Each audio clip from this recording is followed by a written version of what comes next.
Okay, I'm hungry. I should have ate. I have chocolate in my room, but it's like it's melting.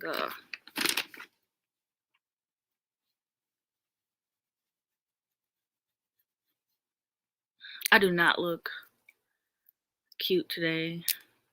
Not that I look ugly. Nah, I ain't saying that. Just saying. I just don't look. I just look how I look every day when I'm not filming, I guess. Anyways, I wanted to talk about the current drama that is going on because I have been doing like weekly discussions of like the drama.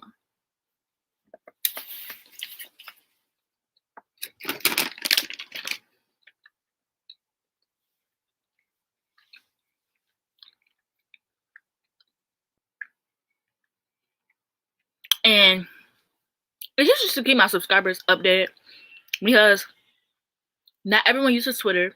Not everyone knows what's going on. Because I know for me, I didn't know none of this happened until I watched Jess Owens. But Monty made a video.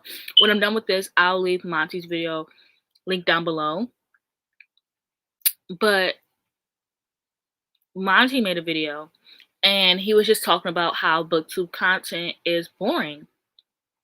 And I don't think I want this live stream to be that long because I just want to talk about that specific topic. I do want to give y'all like a mini book haul, but I'll wait till some more people get on. But if some more people join, I don't know.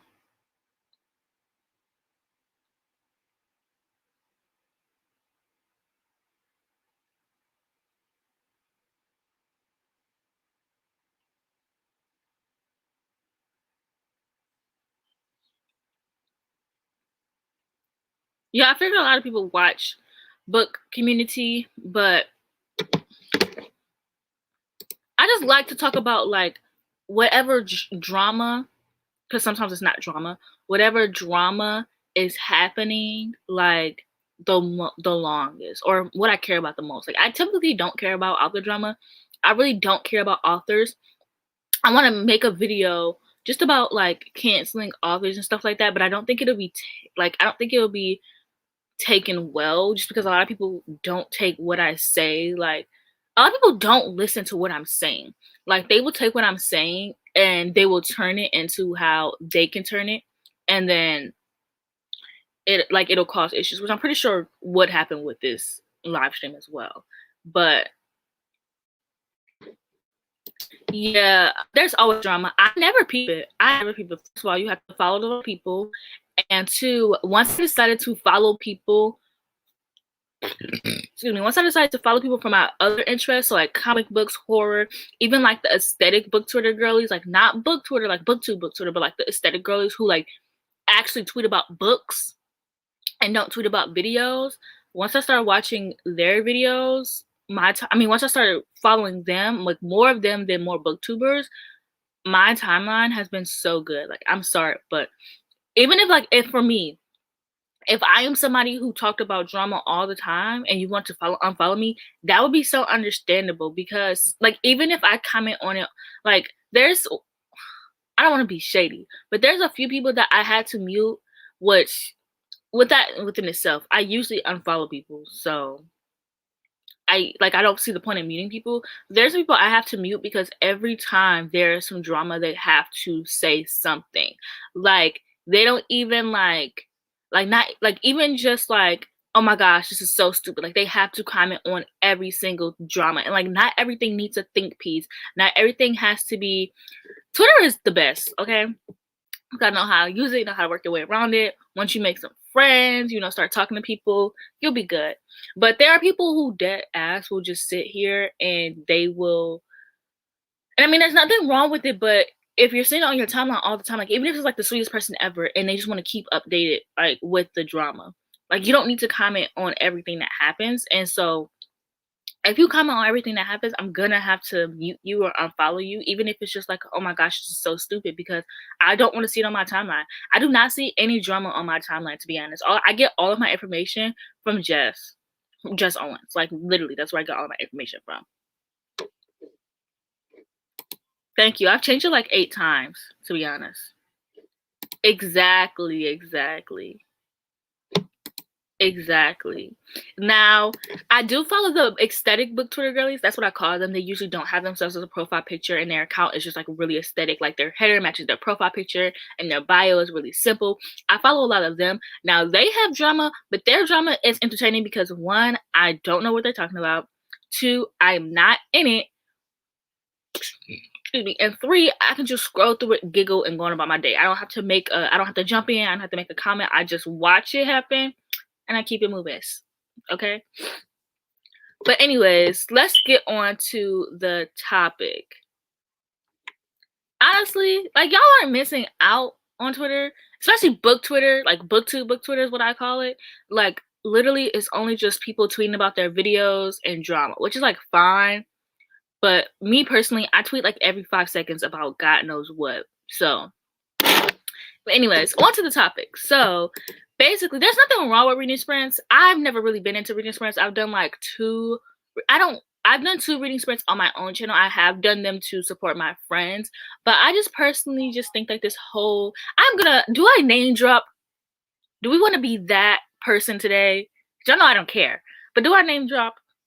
Y'all let me know, because I don't care. And the person I name drop is going to be mad because we have a long history of drama, and they always look at a way to drag me, like drag. They always look at a way to like comment on something I've done. Monty name dropped them in his video. If you've seen that, if you haven't, I'm gonna leave Monty's video linked when I are y'all saying name drop because y'all want the tea, or do y'all really think I should name drop? Let's be real here. You, Boston, you know who it is.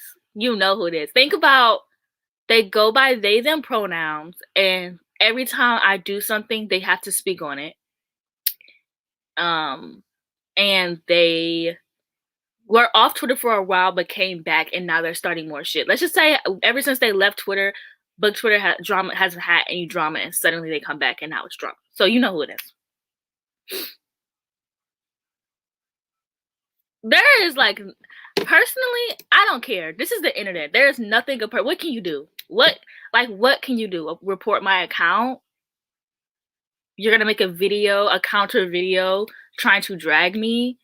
I don't. I have a life outside of Twitter, like Twitter, YouTube. I don't personally care. So, I mean, y'all probably don't. I don't know. B from B but Bookish, and like they have another account. But basically, they kind of started this whole like issue. Basically, a thing that B does a lot is that they pull things out of their ass. Like, they will literally like just drag people for no reason. So basically, what happened was, another YouTuber, I think their channel name is Charles. Is that, I don't want to say the wrong name. So let me go back. I wonder if Jess, because I want to.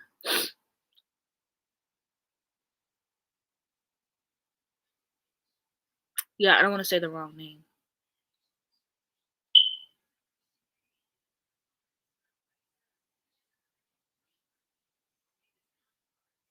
Anyways, the other person was Jess Owens. What was it? I don't think okay, their name is Charles. Okay, Charles and Jess from Peace Love Books. Jess from Peace Love Books does romance videos. There's one of my favorite YouTubers to do romance. Like, whenever I look for recommendations, I go there. So, if you follow this person, you would know. But I named dropped anyways. I don't care. So whatever. So basically, Jess from Peace Love Books and Charles did a live stream where they just talked about booktube content they weren't feeling right now. And nobody got to watch the video because they took it down. But what Jess Owens said in their video is that basically they just talked about content they weren't feeling right now. And B took an issue to one of the things that they said and took it to Twitter to try to drag Jess from Peace Love Books. And it's just like, dude, it's really not that serious. Like, people are always trying to find a way to get mad at someone. I don't know if it was B or other people, but people definitely accused Jess of going on Charles's channel. He has like 1,000 subscribers. They accused Jess of going on his channel to hide the fact that like all this stuff that she had to say. Nobody on book. I don't know about y'all, like not y'all, like people who are watching. I don't know about people who commented on this, but nobody on book Twitter is that malicious. Nobody's gonna sit here and think, hey, I'm gonna go on this person's channel to talk shit because they're small.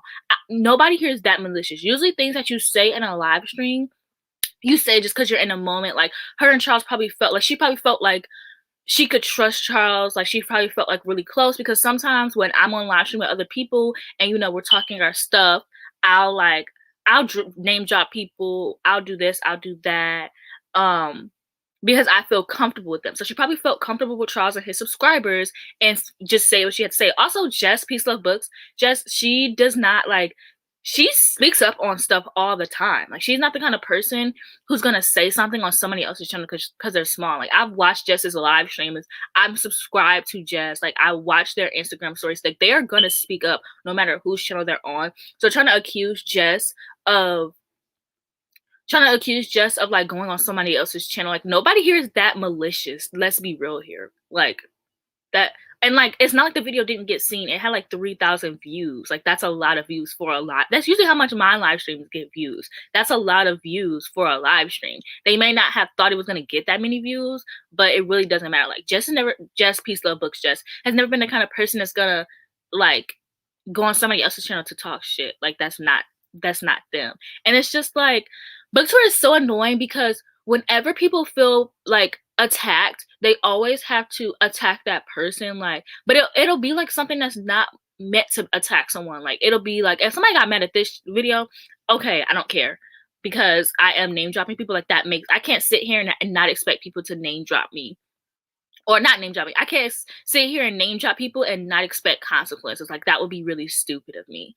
But people on book Twitter, specifically the person I mentioned already, tends to like there's so many people that they have dragged for no reason just because they can. Like literally whenever we would get into arguments on Twitter, people would DM me like, yeah, this person tried to come at me for this, and it'd be like some really stupid reason. Like you just sit here and you attack people all day long and then you play the victim. It's just really sad. Like it's really sad. And it's like, and then they have to go on tweet threads and rants about how they're the victim and everyone's bullying them. Like just leave Twitter. Twitter was better when you were gone. Okay, let's be real here. But personal issues aside, it's just really annoying that people take things that they don't like in a live stream. Like they felt attacked because somebody said that they don't like lives, like reading sprints. Because let's be real here, people are running reading sprints into the ground just like they did with readathons. Now reading sprints I do understand because it was COVID, everyone was stuck in their house, it was fun. But now people are starting to go back to work, people are starting to get vaccinated, you know what I mean. So people are starting to have lives. Like can nobody just sit here for, like I personally like to talk. Like y'all know I like to talk. So I'm not gonna comment on how long people live stream, because I live stream for like 6 hours, 4 hours. Like I will sit here and talk all day if I can, because I feel a personal connection with all of my subscribers. Like there's so many of you guys who comment on my videos that I just know because of they're in my live streams, or sometimes you guys will say something on Twitter and I'll know exactly who you are. I follow people back. Like if I see you in my live stream, like there are people I will see in my live stream and then they'll follow me on Twitter and I'll follow them back just because I'm like, oh, okay, I know this person. Like I am gonna get vaccinated. My Target has a CVS in it, so I just have to sign up. But I'm just trying to figure out, should I sign up a day that I work or a day that I don't work? Because if I work that day, I'm more likely to get a ride there and a ride home. But also, I don't want to have this shot and I'm in pain while I'm at work. So I'll probably get it while I'm at work though, like before work, because I get there early. Blah blah blah. Whatever. But yeah, I am gonna get vaccinated because I'm trying to have my hot girl summer. Okay. My mom got vaccine. So I think my mom, like maybe my mom will take my brother. My mom got vaccine. I'm gonna get vaccine. Whatever. You know. I should do a day I don't work, but a day I do work is more realistic for me. But anyways, my mom got her first shot 2 days ago. My mom is so dramatic.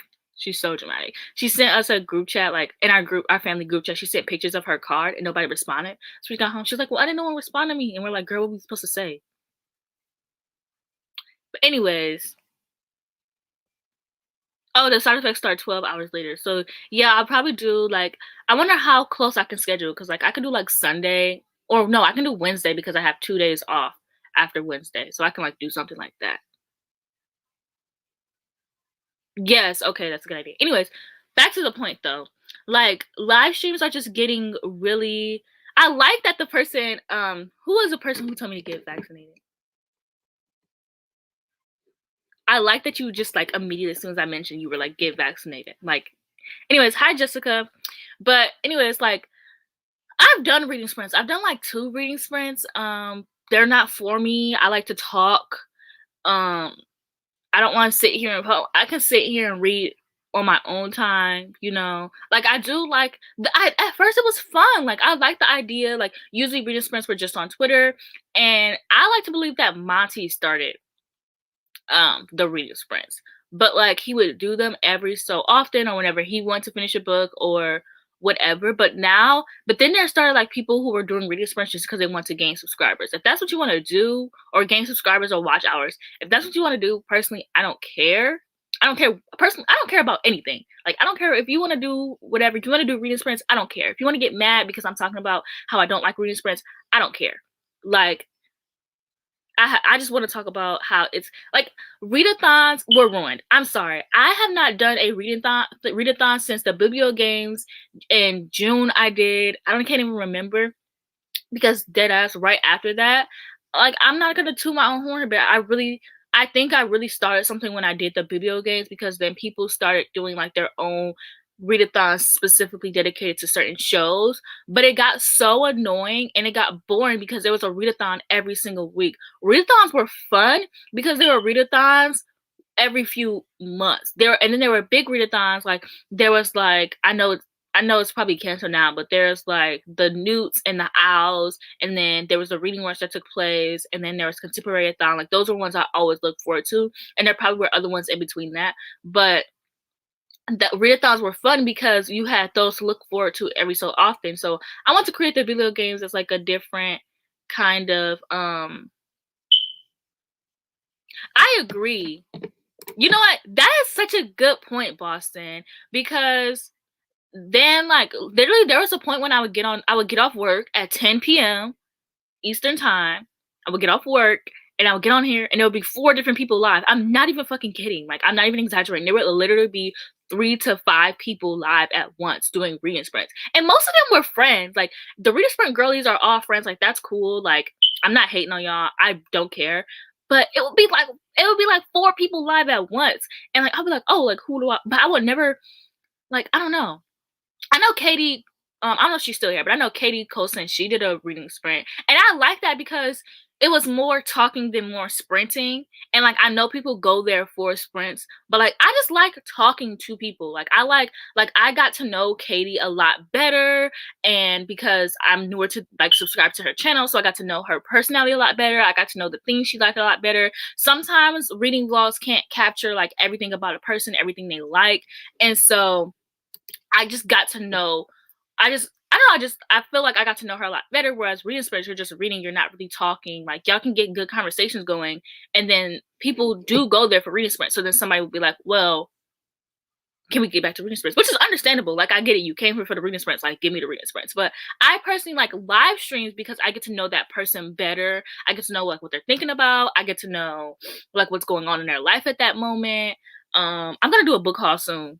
I got a bunch of packages here, but they're probably gonna be in my book haul, so you get like a little sneak peek. But whatever. But like, I just feel like people on book Twitter are running things into the ground because they don't like. Everyone wants to jump into this thing that like either help them go subscribers, or some people feel FOMO. Like I don't think everyone I don't think everyone's like, I'm gonna do this for subscribers. I really don't think people on book Twitter are that malicious or like clout chasing or like social climbing. I really don't believe people like that are on book Twitter. Like first of all, if you want to do all of that, book Twitter, if you want to gain subscribers, booktube is not the place to go because we like have like we've been around for so long, and so many of us don't even have that many subscribers. Like so many of us go through stages where we're struggling to grow subscribers for like years.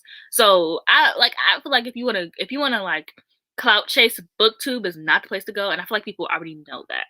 But um exactly.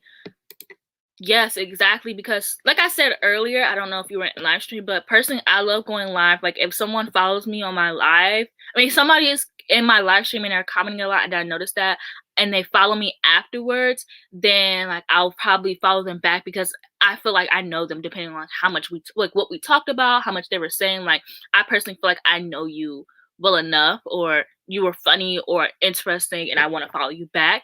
And like a lot of times, I notice people who comment on my live streams and comment on my videos, or people who just come to my live streams. They probably watch my videos but just don't comment. Like I notice all of that, and I take that all into account. And personally for me, I feel like I have the best relationship with my subscribers. Like a lot of my subscribers, I first of all, I don't even like referring you guys as like, I mean, you are subscribers, but a lot of my subscribers, like on Twitter, I am actually really good friends with. Like I DM people, I tweet people, I have conversations with people. Like I have a really close connection with all of my subscribers, which I think is just really important. Like I never want anyone to feel like they're just a subscriber, you know? Like I never want anyone to feel like I want people to be like, oh yeah, like my favorite YouTuber is Mayana. Like I want people to brag, you know, be like, yeah, me and my favorite YouTuber, we're friends, we talk sometimes, you know? Like what are my thoughts on book talk? Y'all want me to be messy? Cause y'all know I don't care, you know. But I think okay. So y'all comment if y'all want me to be messy, and I'll reply to this one. So I think that reading sprints blew up because everyone is just bored. Like it blew up around the reading rush. I do think Monty pioneered reading sprints, and then like the hotties would do reading sprints. We would do it on the hotties channel, like separate people would do it on their channels. And then newer booktubers came in and they saw that reading sprints were just like they were fun, so then they start to do them, but they start to do them so often, they would start doing them like every single week, and that's fun. Like I get that, like I get like having that, like I don't have anything against people who do reading sprints. Like my friends, like Haley from Haley Pages, she does reading sprints like once a week. Like I have nothing against them. I just feel like some people, like there's so many going on all the time that it's just like it's not what it used to be. And I know that you can't expect things to be the same for long. Personally, for me, I have trouble dealing with change. And so I'm learning to deal with change, but it's still hard. I don't know if the reading rush is happening this year, and I don't care. No, not saying like that to be mean to you, but yeah, I just don't care about the reading rush anymore, which is so ironic because I used to love it so much. Somebody was to create a readathon exactly. No, because I feel like that would be so shady if someone were to create like a readathon exactly. I don't even want to do readathons anymore. Like readathons are ran into the ground. Like even when I was doing the reading rush, I was not feeling it. Like readathons are not fun anymore because people ran that into the ground. Like just like reading sprints, they're running reading sprints into the ground. Like every time you get on, there's someone doing a reading sprint. Like every time I get on, I had to unsubscribe from people, and I still were getting their reading sprints in my like explore page. Like I literally had to unsubscribe from people because I was like, I am tired of seeing reading sprints every time I get off work, every time I wake up. Like I get people wanting, and like I said, I'm not trying to be like mean to anyone. Like there are my friends who do reading sprints. Like I get it. Like Jody does reading sprints all the time. I get it. It's just so frustrating when like reading sprints used to be something that was special, that was only done for like live stream. Not like they were only done for like readathons. They were kind of like readathons and reading sprints were like this. And so readathons were, it's just like booktube trends. Like people run booktube trends into the ground. That's all I have to say here. It's like, what are they gonna take next? In turn, like I don't know, what are they gonna run into the ground next? Let's just see. Anyways, on to readathons are a week or more long readathons. So like the Biblio Games was a month. The reading rush is a week. So it's a readathon. You have challenges. So it'll be like read a book with purple on the cover. Read a book with this many pages. read a book with 2 characters on the book. Personally, for me, the biblio games, I really put my foot into them reading challenges. Like they were like really unique. And anyways, let me stop because I'm not even gonna bring the biblio games back. So, anyways, so and then reading sprints, you're sitting on probably YouTube and everyone or sometimes I very rarely Instagram. Um and you just read for 15 minutes, 20 minutes, 30 minutes, and you just read silently with the people online. And then you stop and you come back and you talk. I would literally do 2 reading sprints and be like, okay, I don't care anymore. I want to talk now. Like I just want to talk. I like to talk. I like to run my mouth.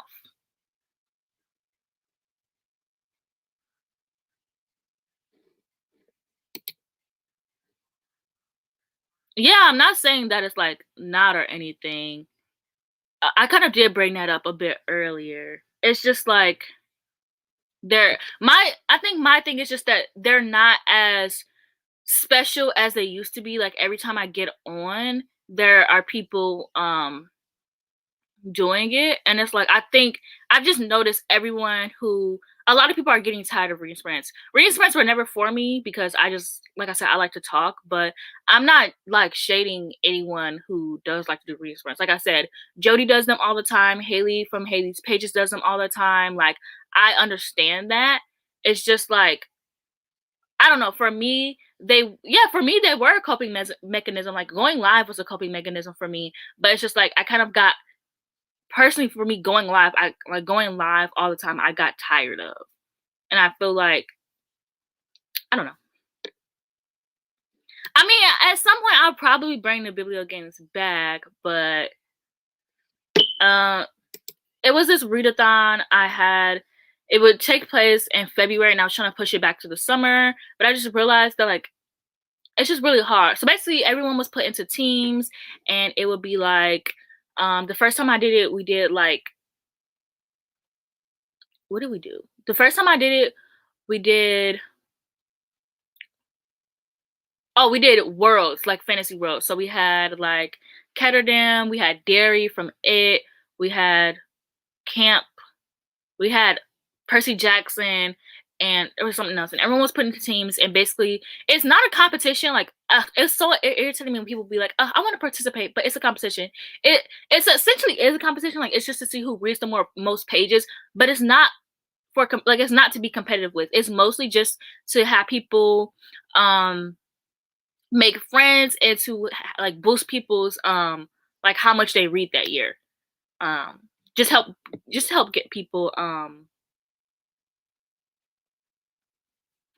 no, like literally every time I would like do a live stream, people be like, "So are we gonna read?" And I'll be like, "No, I want to talk. I want to run my mouth. I just love talking."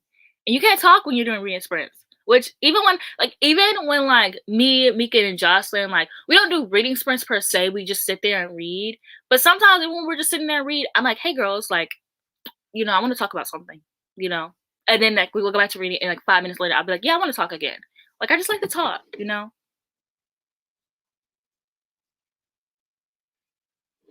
No, it's not the end. I pretty much just started like 30 minutes ago. Wow, I've been on here talking for 30 minutes already.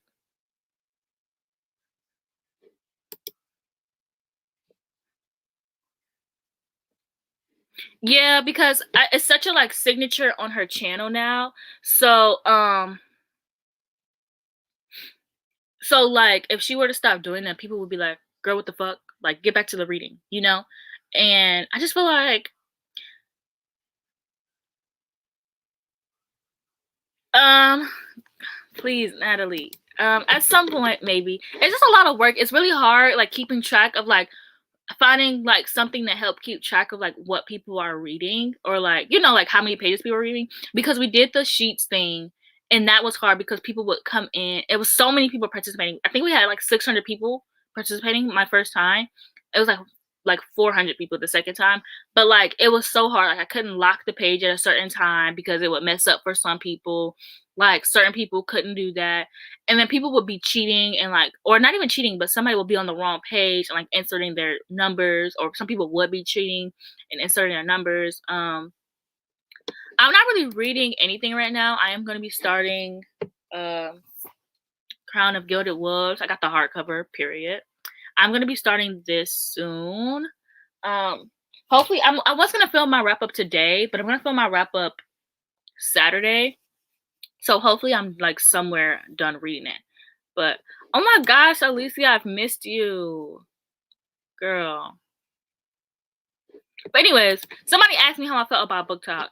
I don't have a problem with book talk. Like I upload book talks. I get bored of I just get bored of, I guess, because I'll make a book talk and then it'll get like 3,000 views, and then I'll upload that same book talk on Instagram, like do the reels, and it'll get like 80,000 views. So it's like, I think that TikTok is ripping me off, actually. I don't have a problem with book talk per se. Like, I actually don't see a lot of like book talk stuff. It's very rare that I do. My TikTok is very like normal stuff, because I've noticed that a lot of times with book talk, the books that they recommend are books that we read back in like 2011. And like, yeah, people can read whatever they want to read, but there's so many books that came out, so many diverse books that came out within like the last 2 years. I kid you not, I was watching one of my favorite YouTubers. What is her name? She's a really big YouTuber. She's black. That is so helpful. Kiana Naomi. I was watching Kiana Naomi's like a day in my life video, and I kid you not, this girl said, oh, like, here's some books I bought that were recommended to me by Book Talk. Why does she have Colleen Hoover on there? Not a single, that Colleen Hoover, like John Green, not a black book in sight. Like, I'm not blaming her, obviously. I'm blaming Book Talk because people are only recommending books that are like old as hell. And like, you have this mindset, like, I'm gonna get on there and I'm gonna recommend newer books. Nobody cares. Nobody's gonna watch that video. I'm sorry to tell you, nobody's gonna care. Yes, they recommend the same 10 books. John Green, Cassandra Clare. Nothing wrong with Cassandra Clare. You know, Cassandra Clare is my girl when she's not being a weirdo. Sarah J. Maas, like Holly Black. Like, okay, we have PLC books now. We have the Poppy War. We have J. What does that say? J City. We have so many, but Legendborn. We have We Hunt the Flame. There's so many books with POC that have been written within like the last like 3 years that you could be recommending, but instead you're sitting here recommending John Green. And like, somebody tried to argue like, oh, like if people want to read those books, then people can. Okay, Chill On from Monash, because that's a good book. But I see what you're saying. Like, definitely, like 100%. I'm so sad because when I first read From Blood and Ash, it wasn't that hyped, and now everyone, we should have gatekept that book. I'm sorry. I am big into gatekeeping now. I think that was sarcasm. Before anyone is like, oh my gosh, am I gonna be gatekeeping? I really don't care what people do with their lives.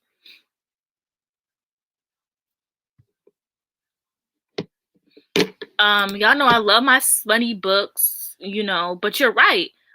Somebody was reading, what was it? The fuck is that book with the eye on the cover, the creepy big eye? Shatter Me. Took me a minute. Like, people would recommend Shatter Me and be like, this book was so spicy, and it would be like a makeout scene, and you'd be like, all right, get help.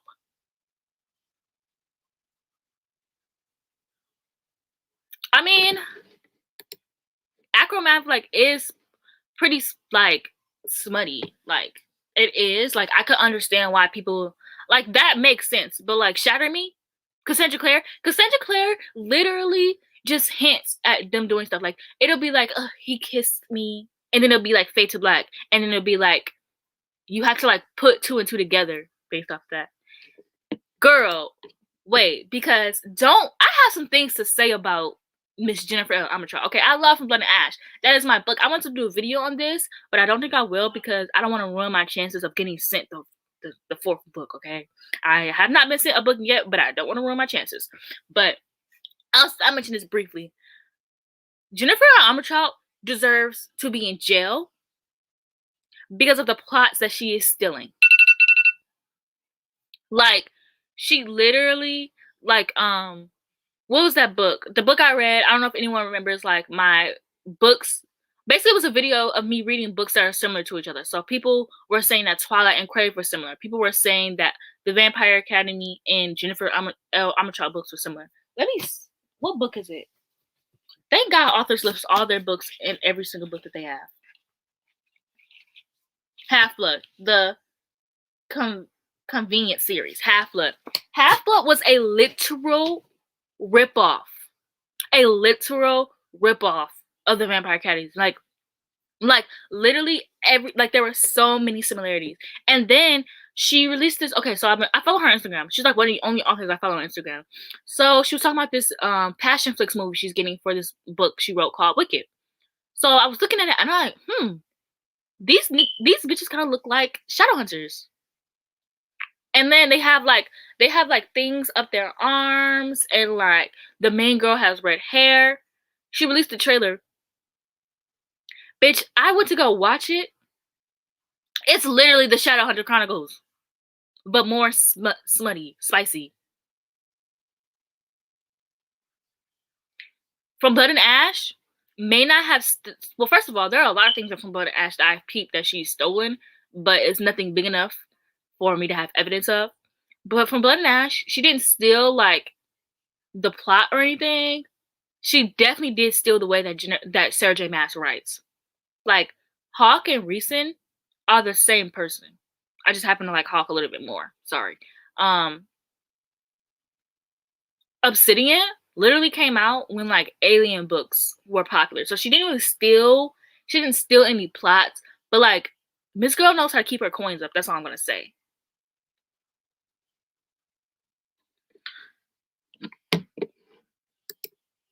That's why I don't get on there. And BookTokers are really, what's the word I'm looking for?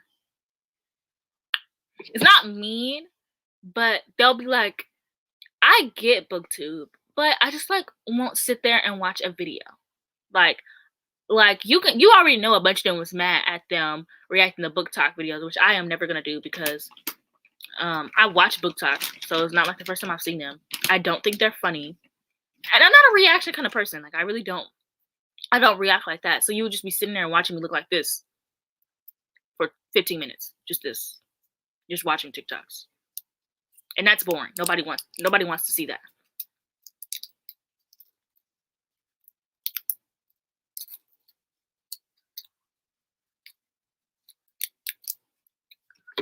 I don't know what litigation means, but I don't think she's avoiding it with the way she be stealing other people's plot lines. Like, go watch the Wicked trailer. It's literally Shadowhunters. The bitch has red hair and wears leather jackets. I'm still gonna watch the movie probably. Maybe for a YouTube video.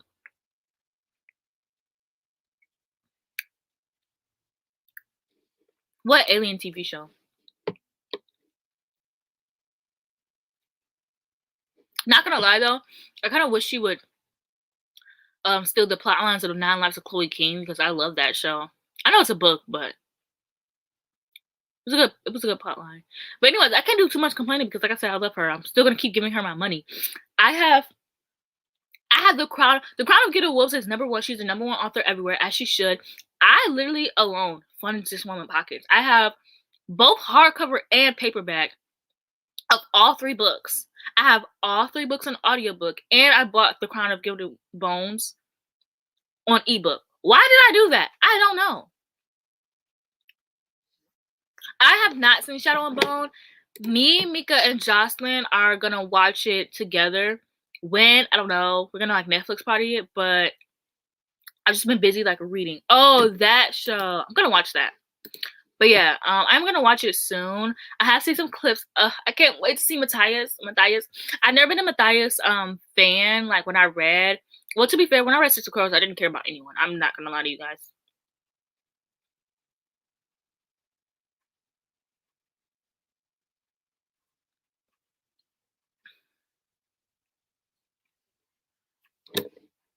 You know what? Exactly. I can't complain because she wrote her ass off. So I can't even be mad at girl because she did her thing.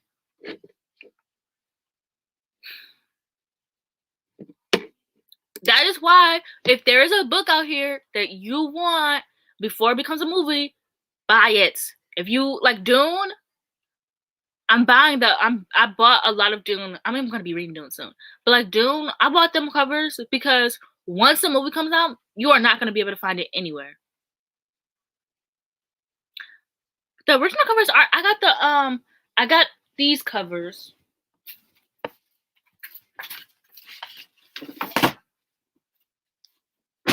Ouch!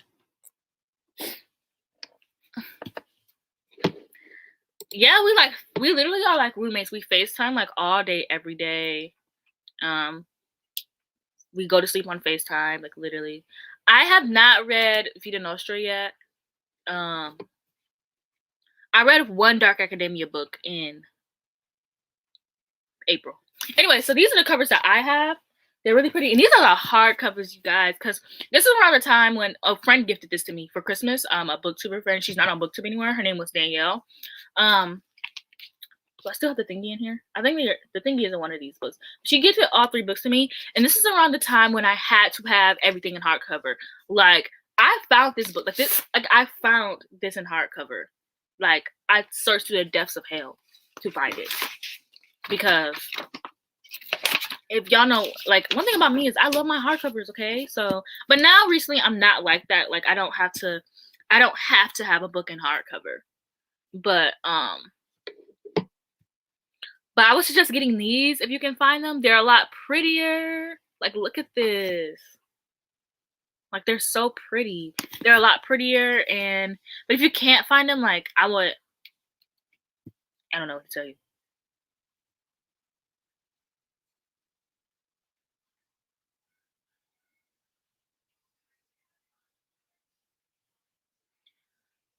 I would say sell those, the other 2 copies you have, and just well, I don't know what editions you're talking about, so I just got something.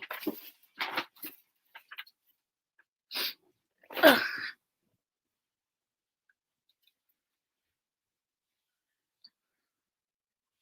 Yeah, I just love the newer ones. But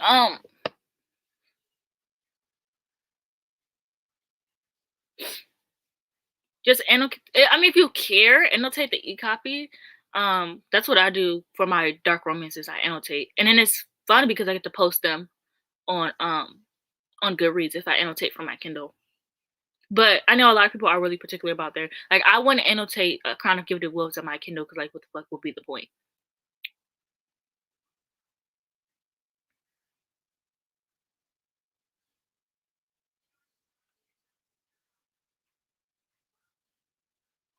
Yeah, if my room wasn't so messy right now, I would show you, but there's books there.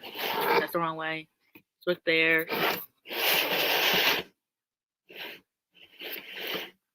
And then those are all, that's literally a stack of books. Oh, we're getting to the messy part. Never mind. But yeah, that's all my room is, just books. I can't wait.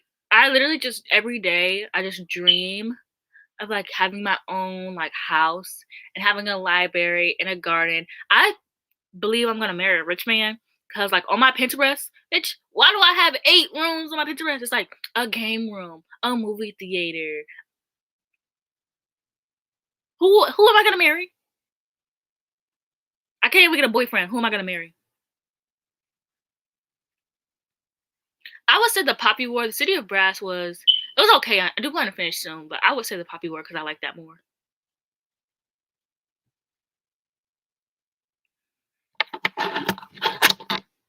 Anyways, so I can show you guys the books that I bought recently. I bought a lot of Stephen King because every few months I am like, oh my gosh, like, I want to be a Stephen King girly.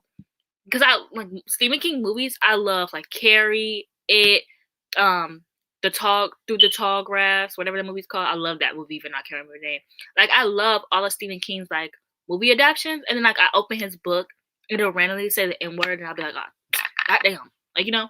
Anyways, so there's a lot of Stephen King books here.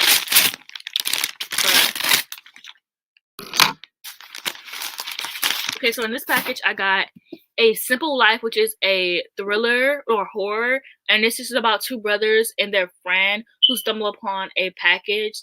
The who stumble across a wreckage of a plane, and the pilot is dead, and his duffel bag has $4 million in cash. In order to keep hide and share the fortune, these ordinary men must come up with a simple plan. It doesn't sound like a thriller or a horror, but I got this one from one of my horror movie girlies. I think it was Jordaline. I love Jordaline. Jordaline reads, like, go subscribe to her. I love her horror recommendations. I also bought this from Target. It's called Back to the Burbs. This is written by Tracy Wolff, who also wrote Crave. I did not know that at the time. I just bought this book, but now I know that she wrote it. I'm like, okay, I feel a lot better just buying it.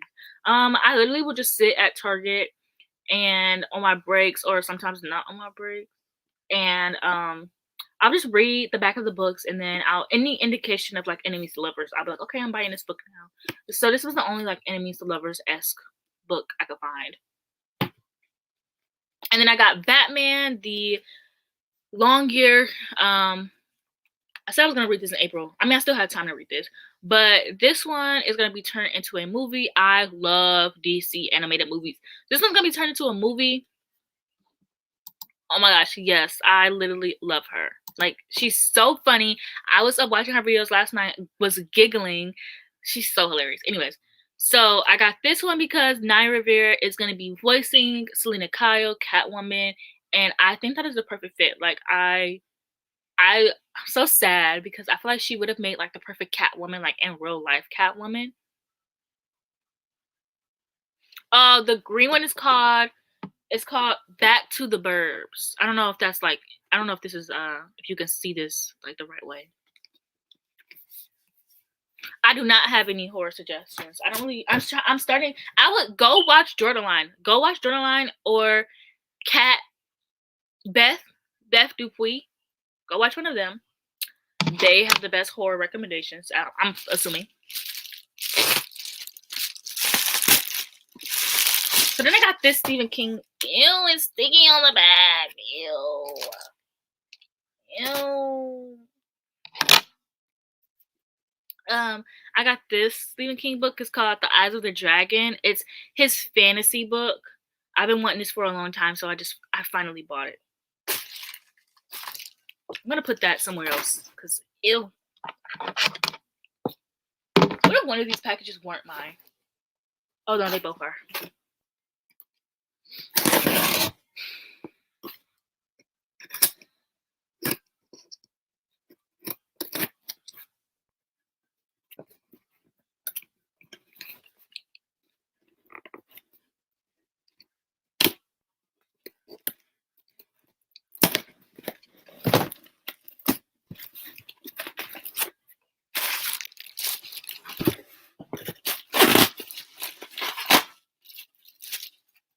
Okay, so this package has The Girl Who Loved Tom Gordon. I got all of these Halloween editions of these covers because they're cute. Like, I'm not gonna lie, some Stephen King covers are hideous.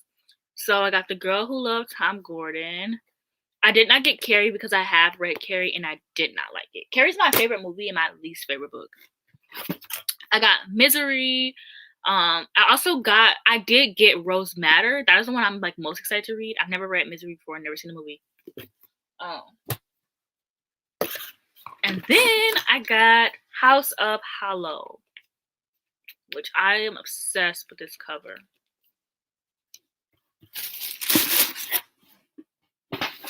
I do have Bunny.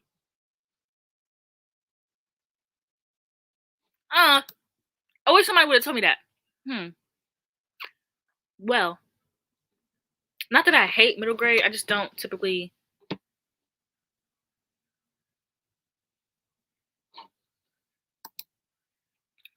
Is Naya Rivera? I know for a fact she's like, if she is Latina, she's Afro Latina.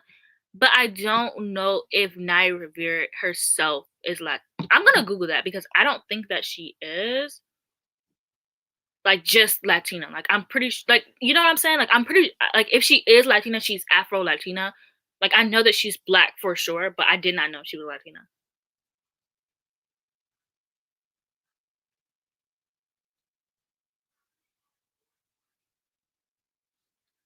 Obviously, she would be Afro-Latina because her last name is Rivera.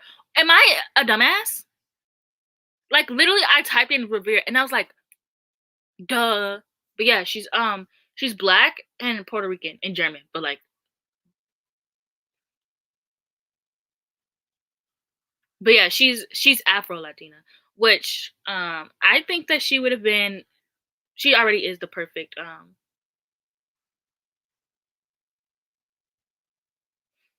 She would have just made the perfect Selena Kyle. Like, please, please, this is bullying. Oh my gosh. Oh my gosh, literally. Like I'll open a Stephen King book and it'll be like blah blah blah N word, and it won't even be any black characters in the book. Like, first of all, it's not, at least when it's the black character, it makes sense. I want to finish it for some reason finally. Like, I'm just in a Stephen King mood. But I never liked Stephen King, but I haven't read any of his popular books yet though. Like, I read The Long Walk, didn't like that. I read Carrie, didn't like that. I read Joyland, didn't like that. I read it. I'm not really feeling it that much. Like, it's so long. Like, I think the thing with Stephen King is his words are just like overly descriptive.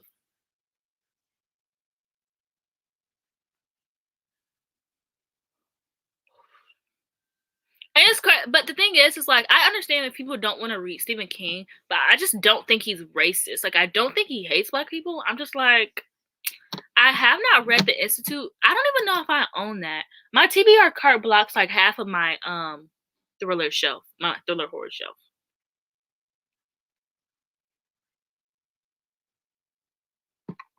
Yeah, but a lot of the times, like more recent, like 2000 Stephen King books, like the year 2000 Stephen King books, will like I'll read those and it'll be like, dude, okay, this was like 2009. Like, did you really need to put the N word in there? Like 1990, I can, I don't want to say understand it, but like I could see where you're coming from here. But 2009, actually, yeah, I can see that too. People are really racist. Period. But like, the closer we get to like 2017 and stuff, like if you're still writing N word in your books, get help.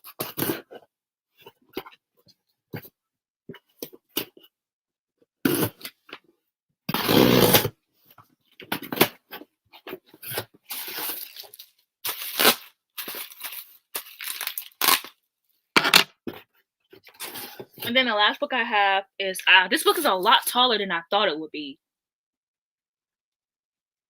I got the Southern Book Club's Guide to Slaying Vampires. This book is a lot bigger than I thought it would be. Oh my god. I thought it was gonna be like one of those small.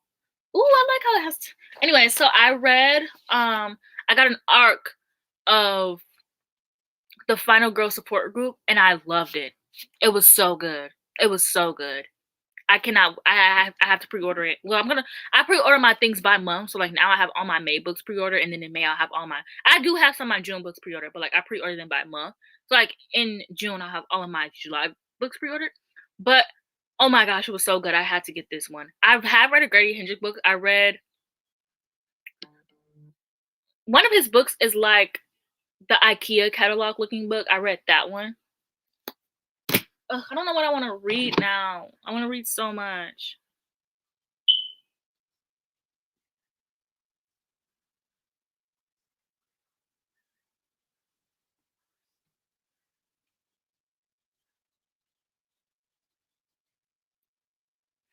I don't know if you've been on book. I mean, I don't know if you do. I don't know if you use Book Twitter, but Book Outlet was basically canceled like last year. So I have bought from Book Outlet.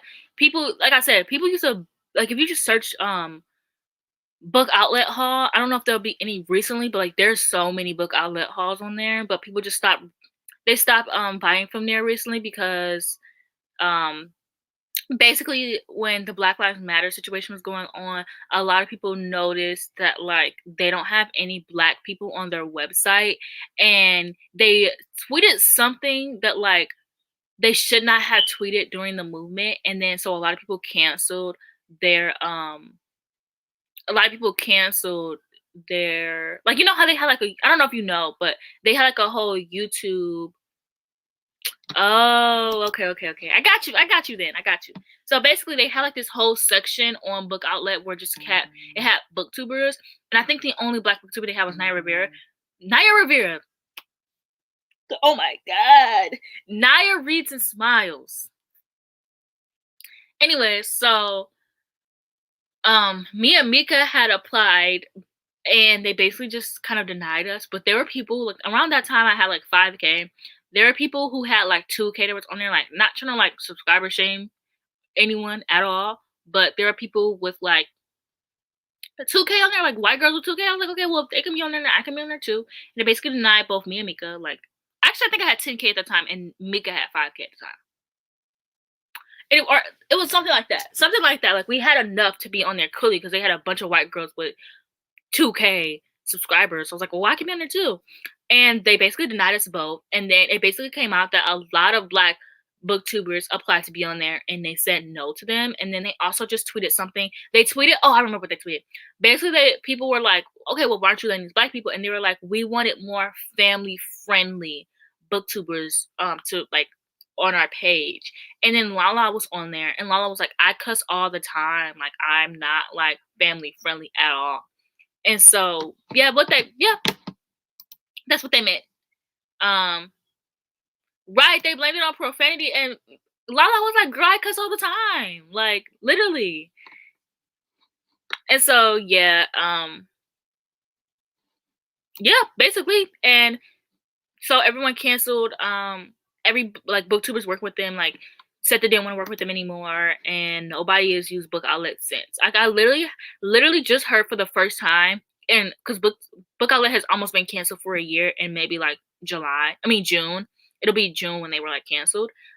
So I literally heard a booktuber bring them up, and they were just like, "Oh, like I haven't bought from Book Outlet since the whole like the situation happened, but I just want to buy this book from them." Which like I don't care. You do what you want to do. If you want to buy from Book Outlet, personally, I don't care. I'm so over like cancel culture and telling people what they can and can't do. I really don't give a shit what you do. But if you don't want to, like if you hear all this and you still want to order from them, their books are cheap. I do not blame you. But hopefully, you just take that into consideration. They probably regret it. Did they learn from it? Maybe not. Racists don't learn. I don't know. Should I start this? Should I start this before I read? I'm never gonna get to A Crown to Give to Wolves. I also just read the Bone Season. That book comes in. The second book comes in Sunday. I read 2 books. I read the prequel and then I read the Bone Season. I really liked it. Anyway, should I read this? How many pages is this?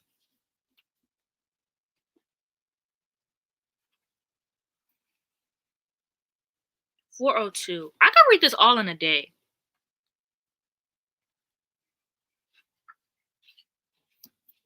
But if I read this, I'm not gonna get to Crown of Gilded Wolves. Like it's not gonna be in my wrap up. That's okay.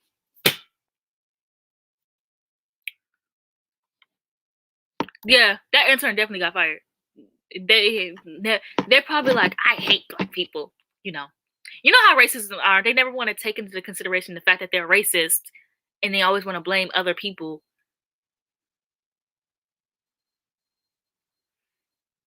It's called The Pale Dreamer. There's only 4 books out right now. No, because I can take that for any other series. There are 4 books out there right now. There's not a book coming out next year. The next book is coming out 2023. You have all year to read 4 books. So get to reading. I'm not accepting this from you right now. We're not taking it.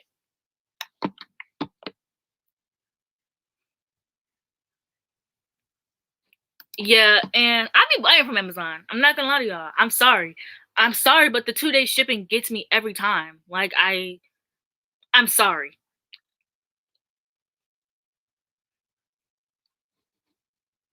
Uh, that sounds intriguing, but it also sounds like,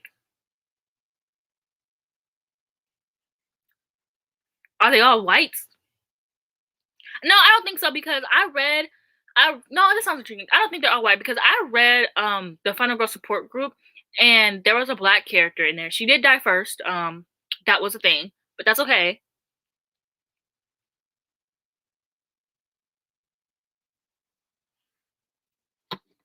Okay, so it takes you a month to read a book. There are 4 books. You can read 1 book a month. Actually, and you don't even get all year because the 4th book came out in January. So you have all of this year and all of 2022. So I actually don't want to hear your excuses either. Actually,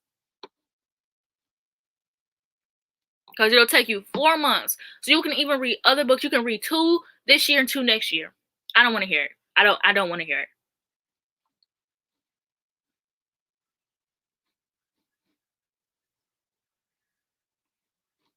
Yeah, it's just like capitalism is always going to be a thing, you know? Um just try to support local bookstores and online bookstores and indie bookstores as much as you can while also buying from Amazon. And if anybody tries to tell you anything, like, I don't know, don't care. I mean, I can't tell you to not care, but it's just like, tell them you don't care. Like, it's nothing like you're doing. Like, what are they doing? Because it's always people who don't be doing anything to help that be wanting to sit here and be like, oh my gosh, like, you're buying from Amazon. Okay, and what are you doing? What are you doing?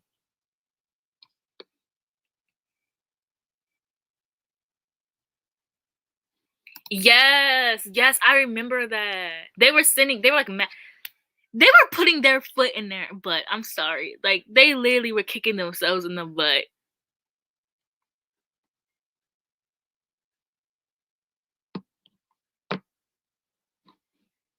Yeah, I definitely was gonna do that with my Crown of Gilded Wolves, the paperback, but I forgot to, and it's too late now.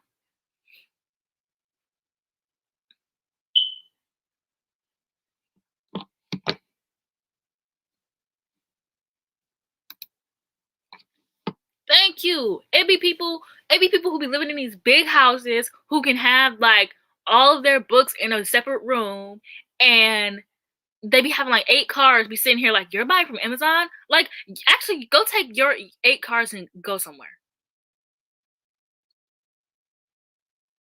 Which is like, that's the price you have to pay, you know? Also, I buy all my books from Target. Like, a majority of my books, like certain books, like my Halloween editions, like those came from Amazon, but a lot of my books come from Target because I work there.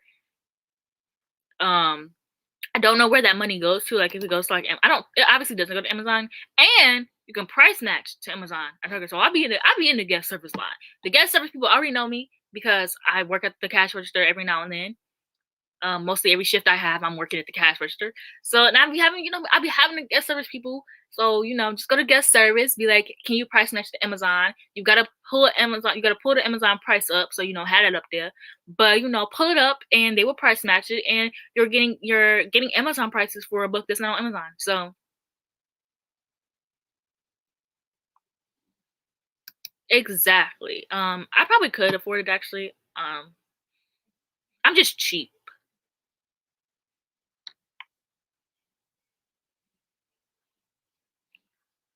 Not saying that wasn't like bragging, be like, oh, I have so much money or anything like that. I just don't. I haven't paid my phone bill since like February. Anyways, if my mom ain't looking for it, I ain't gonna give it to her. But yeah, I just don't have any like responsibilities right now.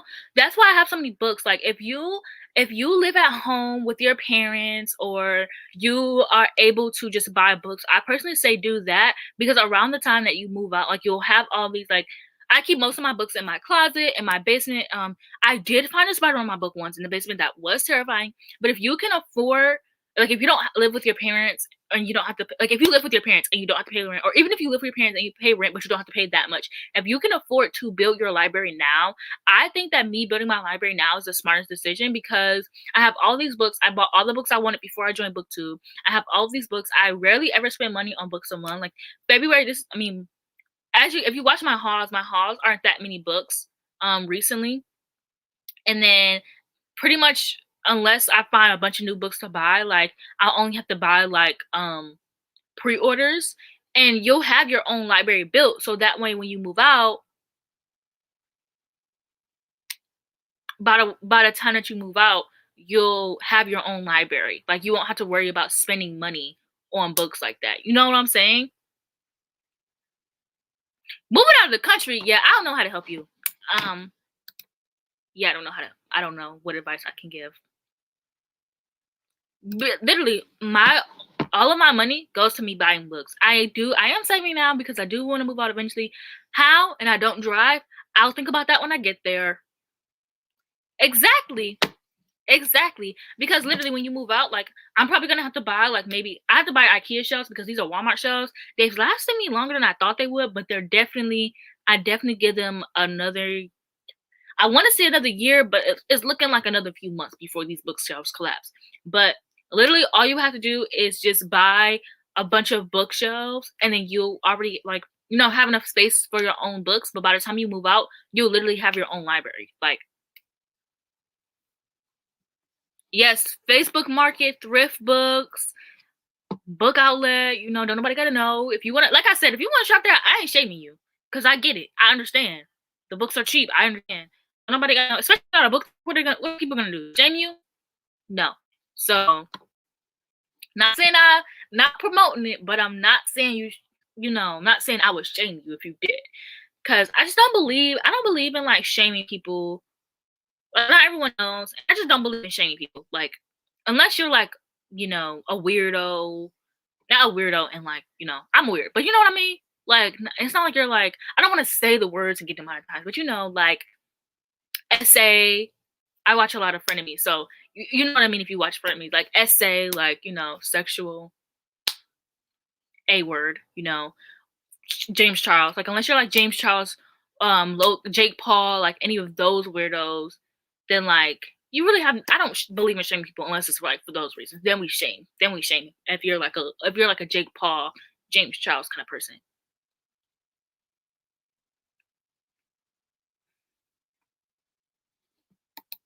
Better World books. Okay, I will say you have to be careful with Better World books because sometimes I like sometimes some books just come in damaged. Like they be like, oh yeah, like it's like a little bit, and then you get the book and the pages is falling off the cover. Like what the fuck?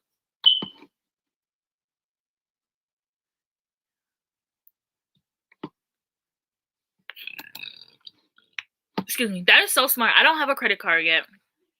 I do want a credit card because how am I gonna move out if I don't have credit? I don't know.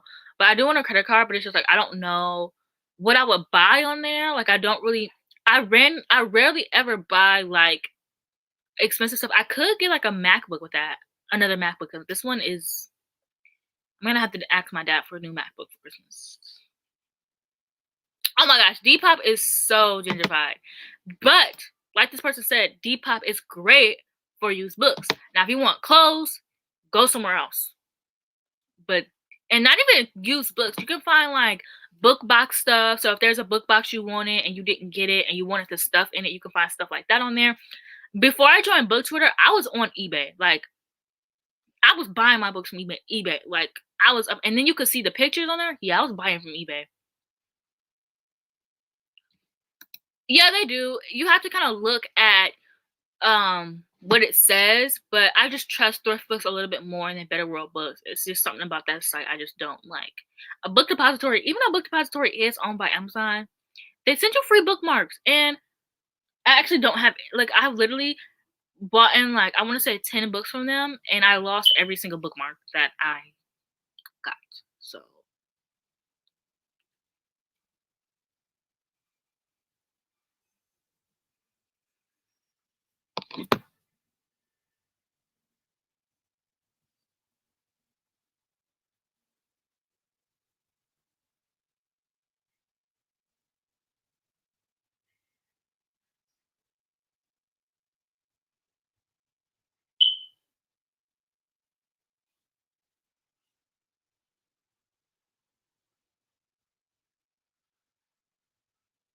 okay, anyways, I was texting my sister. Yeah, that does. I just um that makes sense.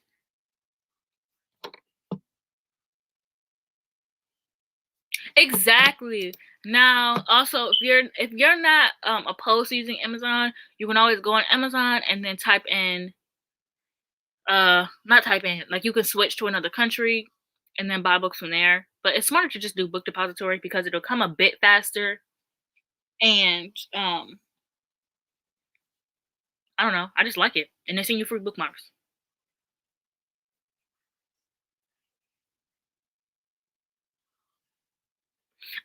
don't mind. I don't mind damaged books. Like my Brandon Sanderson hardcovers, those are all damaged. Like I can't even like the second book, I can't even pick it up because it will fall apart.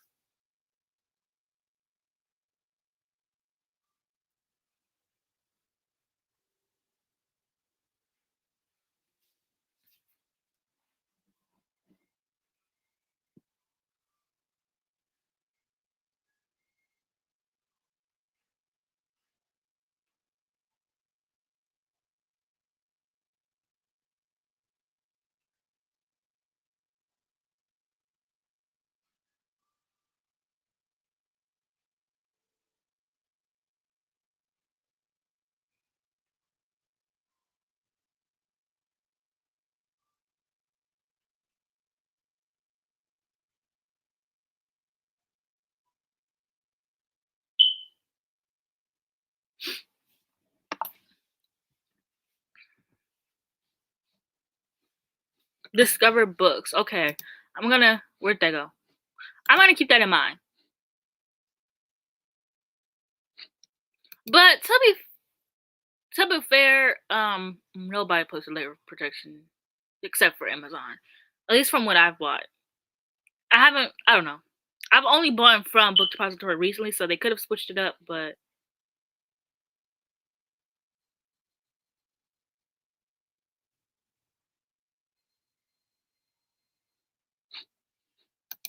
I didn't even peep that.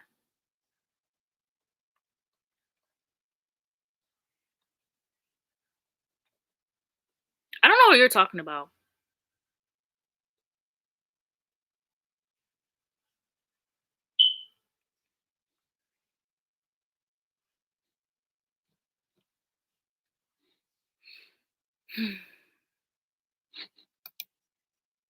Thank you.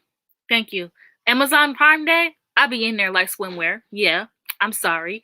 And I'm not gonna lie, when I be on Amazon at 4 a.m. and they be like, order this and get it by today, I'd be like, oh yeah, but they be lying because it don't come in until the why did they say order it and get it by today and then it comes tomorrow? You should have just said order now and get it by tomorrow. I mean, it's no difference because they're coming really fast anyways, but why say that if you're not gonna do that? You know? Exactly. And the price be dropping now. If you watch out, the prices be dropping. Um,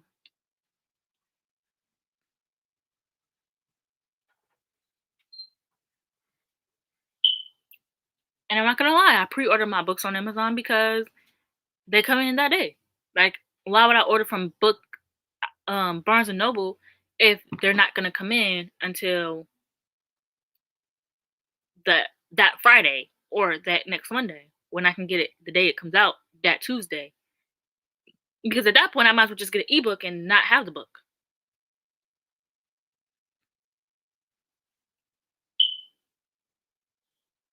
Oh, sometimes I just do that. Like sometimes I just leave stuff on the screen for a while and never. Yours don't?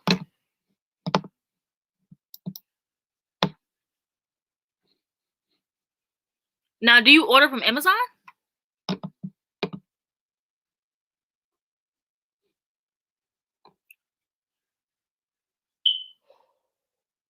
I actually have to see if I actually have to get back on Book Depository because I need to see if The Last Graduate is gonna be on there because I can pre-order that.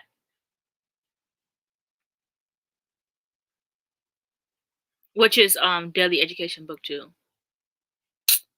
Because that's not even what I typed in.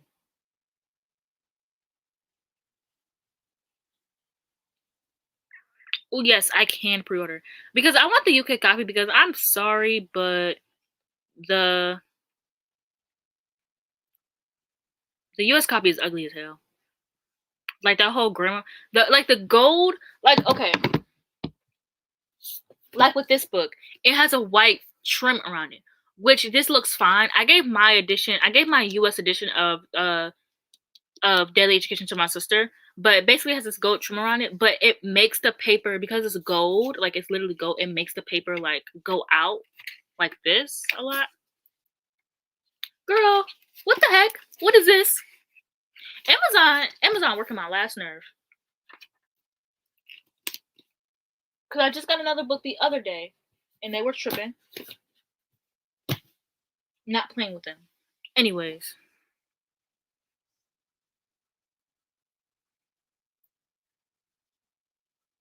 Okay, no. Did it come on a Thursday? Or did it come Saturday? Because with A Crown of Gilded Bones, the book was actually supposed to come out on a Thursday, but they just released it on a Tuesday surprise, which I don't know why it's a surprise because books release on Tuesday. Like that is the book release day. Just like how comic books release on Wednesdays, books release on Tuesdays. It's very rare a book doesn't release on a Tuesday, which is why I was like, that's weird. It's usually like independent people who release their books on days that aren't Tuesday. But A Crown of Gilded, what is the title of this book? A Crown of Gilded Bones came out it was supposed to release on a Thursday. So that's why because I got my book on a Thursday. I got my paperback on a Thursday because that's the day it's supposed to come out. But books typically are supposed to come out on Tuesdays. So they just pushed it, like as it got closer to the date, they pushed it to Tuesday instead of a Thursday. Yeah, I get a thing to my sister because I was not dealing with that. And I'm sorry, but the UK cover is prettier because it just has one solid color, and apparently I like that. So also, it really hurts my heart how the book was supposed to come out. Let me add this to my wish list. How the book was supposed to come out July and they changed it to September. Like, don't play with me. Don't play with me. Don't play with me. I don't know. It's just something that I notice whenever I go and like put books into my calendar. Well, when I used to, I just use Goodreads now. Like I don't even use my bullet journal anymore. Like I literally made my bullet journal and did not use it after that. Like I literally only used it once. I don't even know where it is. Anyways, it's something that I noticed when I was doing my bullet journaling. I was just like, oh, every book just releases on a Tuesday. So something I just paid attention to, and then I was like, okay, yeah, they all release on Tuesdays. Unless it's like an indie author, like a romance author or something, like they just release whenever they feel like it, I guess.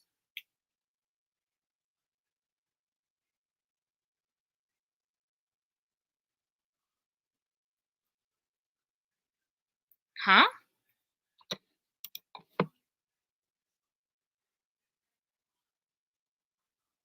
On a bag? Mine came with this. I mean, I popped it because I don't like these sitting around my room. But these are bubble. Mine came with this. Man, okay, because I want to bring this up. I am so scared.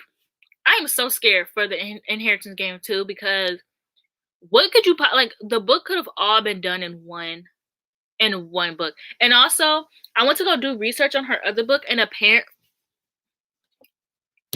went to go do research on her other book, and apparently, like the other book, like I actually started the other book, and it was extremely similar to the Naturalist. I went to go read those, and it was extremely similar to Inheritance Game. So I'm like, okay, girl, you're just writing the same plot over and over again every few years, huh?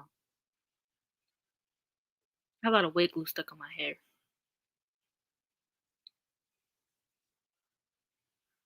Anyways, I just put them all in my I put them all in my Amazon wish list, but at the bottom. And so every month, so like in March, I just went to look for my April releases and pre-ordered those, which literally was A Crown of Gilded Wolves. Bones! Why do I keep saying A Crown of Gilded Wolves? Oh my god. I'm getting on my own nerves. Anyways, so then when it hit April, I just went to go pre-order all my May books, which is literally just The Shadow of Gods.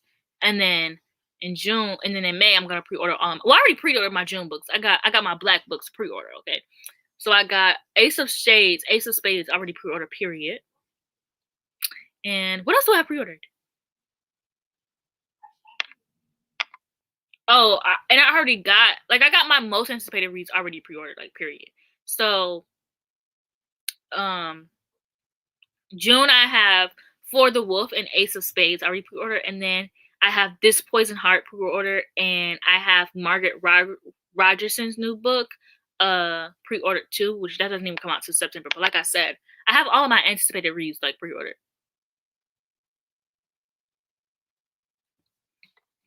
Yes, yes, I agree. It's just like everything could have been put into one book. What are we gonna need two books for? Like, what do we need two books for? All she had to do was just add who Miss Girl ended up with. If she makes into a trilogy, I'm not reading anymore. Like, I'm not kidding, because it don't need to be that. Because it don't even need to have two books. It don't even need to be a duology. Also, when I kept like a regular journal, just like a regular like calendar, I will also put book releases on there. But I don't even keep up with that anymore. So I'm just I should keep up with that though. But I already have a calendar on my door, so what do I need that for? Girl, I mean, sorry, not a girl. I need to stop saying that. But yeah, I'm wondering when this is coming out as well because I'm not playing with her anymore.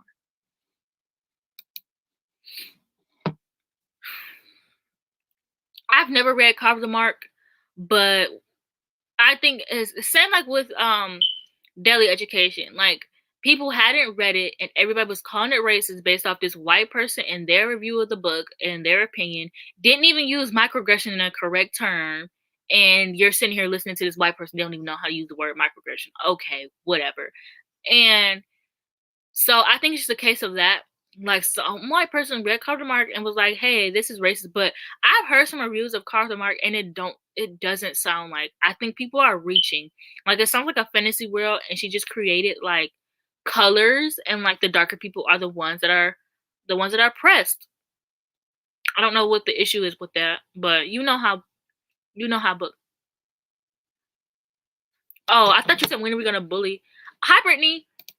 I read When Are We Gonna Bully Holly Black and my heart sank. I'm not gonna lie. Apparently she's writing an adult book or a new adult book and I'm here for it. Um I don't want a Jude Carden novella though. That was literally Carden's book. Like if you want Jude Carden, just read Carden's book. Well, it wasn't really a lot of Jude in there. But I just think I'm a firm believer in ending things while it's good. Like with TV shows. Like if a TV show has 8 seasons, like I haven't watched the Game of Thrones yet. The guy that I'm talking to really likes Game of Thrones though, so I'm probably gonna watch it because I'm that kind of person where like a guy likes something and I'm like, well, I wanna talk about it too. Like I wanna read it. I'm such a loser. Anyways, so but I usually don't watch shows for like 8 seasons because by like season 5 the show is like terrible. Even Teen Wolf. Teen Wolf is my favorite show of all time. I guess. I don't have a favorite show of all time. Like I don't have a favorite show. I have favorite shows, but I don't have a favorite show. But at one point, Teen Wolf was my favorite show of all time. And like even the 6th season, I was like, okay, was this necessary? Yeah, Game of Thrones is not all of that. Um, the guy that I'm talking to, he even told me like you shouldn't even watch it. Like the ending was atrocious. But I wanna know what people are talking about. And I wanna stay in Daenerys. And I wanna watch the prequel, which I probably won't need to any knowledge of Game of Thrones. But I'm gonna buy all the books again and I'm gonna read it because I am that sad person.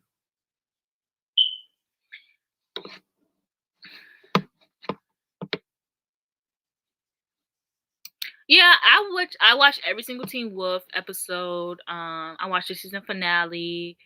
I have a video of me on my Snapchat crying like my mom beat my ass.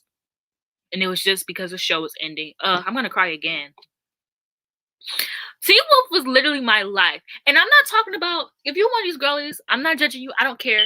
But I'm not talking about those people who came on during season 3 because Dylan O'Brien was getting his hype and everybody was like, oh my gosh, Dylan O'Brien is so cute. I'm gonna watch Teen Wolf. No, I was watching Teen Wolf from the start. When Styles was bald headed, I was there. I was there, okay? I was there. None of those people who are Dylan O'Brien fans was there for bald Styles. I was. Okay, I was. Nobody knows that feeling like I do. I mean, unless you were there too, then you know the feeling. Like, yo, nobody knows that feeling like us, okay? Like, y'all don't understand. Well, okay, if you watch Teen Wolf from season 1 on, like when it was airing, you understand how I feel. But when people were coming into Teen Wolf for season 3 and we had been there since season 1, everybody's like, oh my gosh, Styles is so cute. Not paying any attention to Tyler Posey, not paying any attention to all the other characters. Mostly Tyler Posey because 1, he's a man of color, 2, he was the main character. I get it. Styles is that man. He's my favorite character, but y'all were not paying Tyler Posey any attention. Thank you. Thank you. Season 3A. Season 3. No. Season 2. I'm sorry. Season 2 was that girl we had, Erica. Why did they kill off Erica? Why did they do that? Well, I know why. It's because she thought she was about to have her own show, and then she went to go film for it, and she quit Teen Wolf, and then the show didn't end up getting a pilot episode, so she couldn't come back because they already killed her off. But they could have brought her back. They brought back Kate 18 times. This girl came back as a were-coyote. What? They came back as like something else. Like if y'all could have kept bringing back Kate, y'all could have brought back Erica.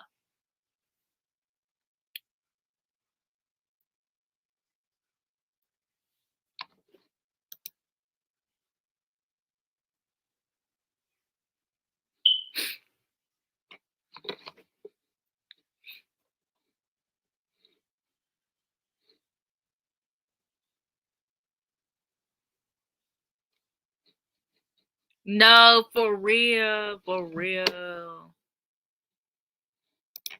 I'm sorry, but I don't think anyone will, because I've been seeing Tyler posting on Twitter.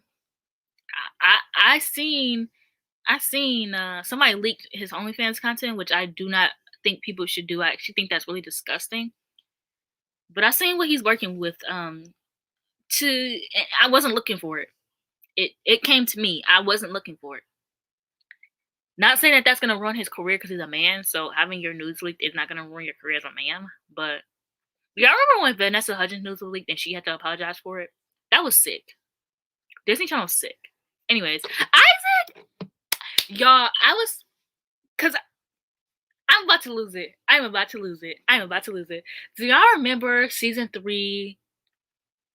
Season 3 when Isaac was about to date Allison. So season 3A, season 3, yeah, and like Isaac, oh my god.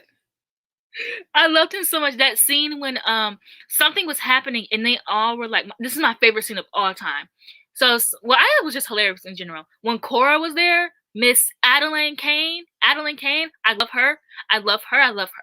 And seeing her on her show that she had on CW, I would be like, yeah, I was here when she was on Teen Wolf. I was that kind of person. I was like, yeah, what's her on Teen Wolf? Anyways, back to my point. That episode, which is my favorite episode ever, is when they're all supposed to be watching after Scott's mom, Melissa, and yes, I have seen that picture. Anyways, when they're supposed to be watching after his mom and they all fall asleep and then they wake up and they're like, dude, like who's on watch last? Literally my favorite scene ever. Like, I miss Teen Wolf. Like, do y'all remember? I mean, I'm sure if you were a Teen Wolf fan, but like, do y'all remember the first season when they tried to make Teen Wolf like very like camp and like spooky, and like they tried to be like Derek is so creepy, and like there was this one episode where Derek was behind Styles, and no, Derek was behind what's his man name? Scott. Derek was behind Scott, and Styles goes, dude, what's that behind you? But it like started to break up, and like Derek was behind him, and they tried to make it like very spooky. I've never laughed so hard in my life. Who is she dating? What the heck? I seen her on TikTok the other day, and I was like, this girl looks like Adeline. It was her. Anyways, I love Derek. Teen Wolf is just so funny. Like when Styles was like, yeah, this is just my cousin Miguel. Or my favorite quote ever, it was like, you like playing like lacrosse, but you swing for the other team, don't you, Danny boy? I literally can quote Styles lines. Because Styles is like me. Like, Styles is like my emotional support character. But everybody ruined it. Because then people started coming in for Dylan O'Brien. They just started watching the show for him. And like, Teen Wolf did have sexy men. They did. But it was so much more than that. It was sexy men that were shirtless.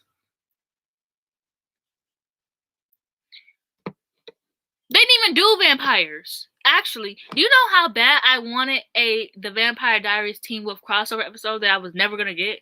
I was like dreaming. I was like Styles and Catherine would date. I'm sorry. Styles loves him a bad girl. And you cannot convince me otherwise. Well, except for Lydia, she doesn't. It's so funny because I was so team Lydia and Styles, but as the show progressed, the more I did not want her. And yeah, I did not like Malia. She was very like. But then I start to realize like I'm Malia, like not like 100%, but like I can relate to her, and I hated her because I saw so much of myself in her character. But if they should have done like witches and stuff like that, because I could see Styles dating a witch. Sorry. I could see also the romances in that show, like how Scott ended up with Malia. Come on now. In what world? In what world, Jeff Davis? And why did they do like where coyotes, where whatever? Jeff Davis needs help. Why did he do that? Why did he do that? And I liked the mythology, but I wish they would have stuck. Like I like seasons 1 through 3A because those were like the werewolf focused seasons. Because season 1 was just Scott coming to his werewolfness. Season 2 was it had that whole lizard thing, but like it still was like werewolf related. It had the Kanema, but it still was like werewolf related. And it was Garrett creating his own pack. And then season 3 was the wolf, the alpha wolf pack. And then after season 3A, we start to get into that weird shit because he went into that water. Because I still don't understand that. I still don't understand what taking an ice bath was doing. I don't get it. Now if they had some witches in there, I'll be like, oh yeah, there's some witchy stuff right here. Like, oh yeah. The ice bath stuff did not make any sense to me. Because what? Men who do sports take ice baths all the time. What is going under that water and not breathing, almost dying doing? And why did it release so many demons? But yeah, that whole like Dread Doctor stuff.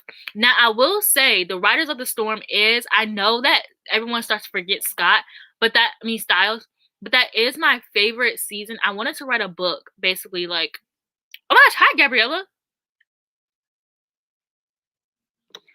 Why did they have to pick other animals? Why couldn't they just stick to werewolves? Why do we have to do other animals? Why? Anyways, I did like the Riders of the Storm. I want to write my own book based off of that mythology within itself because I thought it was so intriguing. But I didn't want to steal the Teen Wolf plotline. But I'm already thinking of writing a book where I steal the Vampire Diaries plotline anyway. So I mean, since I'm out here stealing, clearly Jennifer Armentrout can steal plotlines and not get in trouble, so I can do the same. But I'm not a white woman, so yes, I love me some Liam. Wait, no, that's not who I'm talking about. I didn't care about Liam. What was his name? What was Cody Christian's character name? Now that man. Sorry. I loved him. My favorite ship in the show was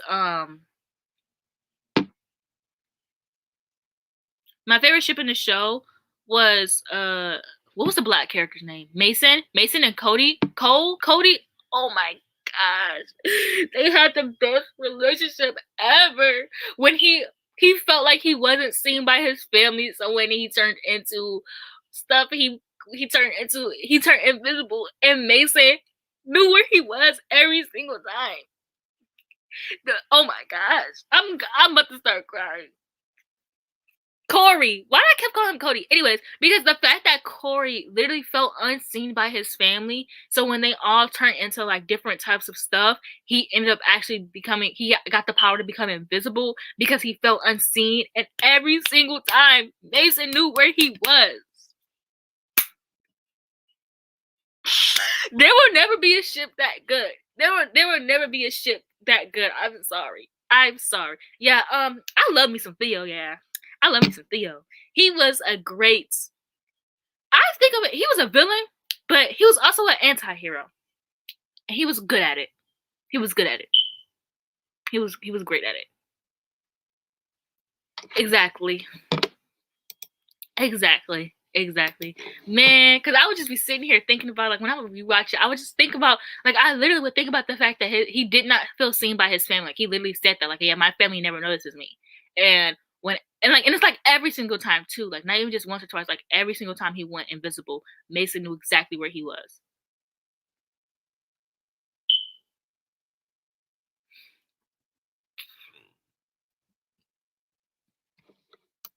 Exactly, and Mason was a good character. Like he was a really good character. Corey was a good character too. I love Corey. I thought he was so cute. But they were good characters. But with Teen Wolf, all the stuff that they did, ugh. But Teen Wolf, like all this stuff happening in Teen Wolf, you're like, what? This is a wolf show. But if this stuff happened in the Vampire Diaries, it would make more sense because the Vampire Diaries introduced, like it made sense in Teen Wolf, but it would make more sense because the Vampire Diaries introduced like witches and vampires and werewolves and what the heck was them vampires called? Whatever them bitches were called, them. Like it just made sense in the Vampire Diaries because they introduced so many other things that weren't just werewolves and were-coyotes and whatever. But whereas in Teen Wolf, they didn't. Why did he never introduce vampires? Like, is that too hard to believe? Vampires?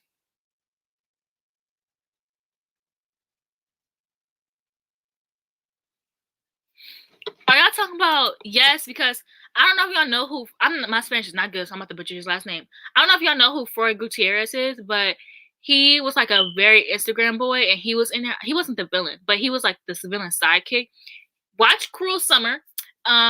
It's on 3 episodes out right now. It comes out every Tuesday.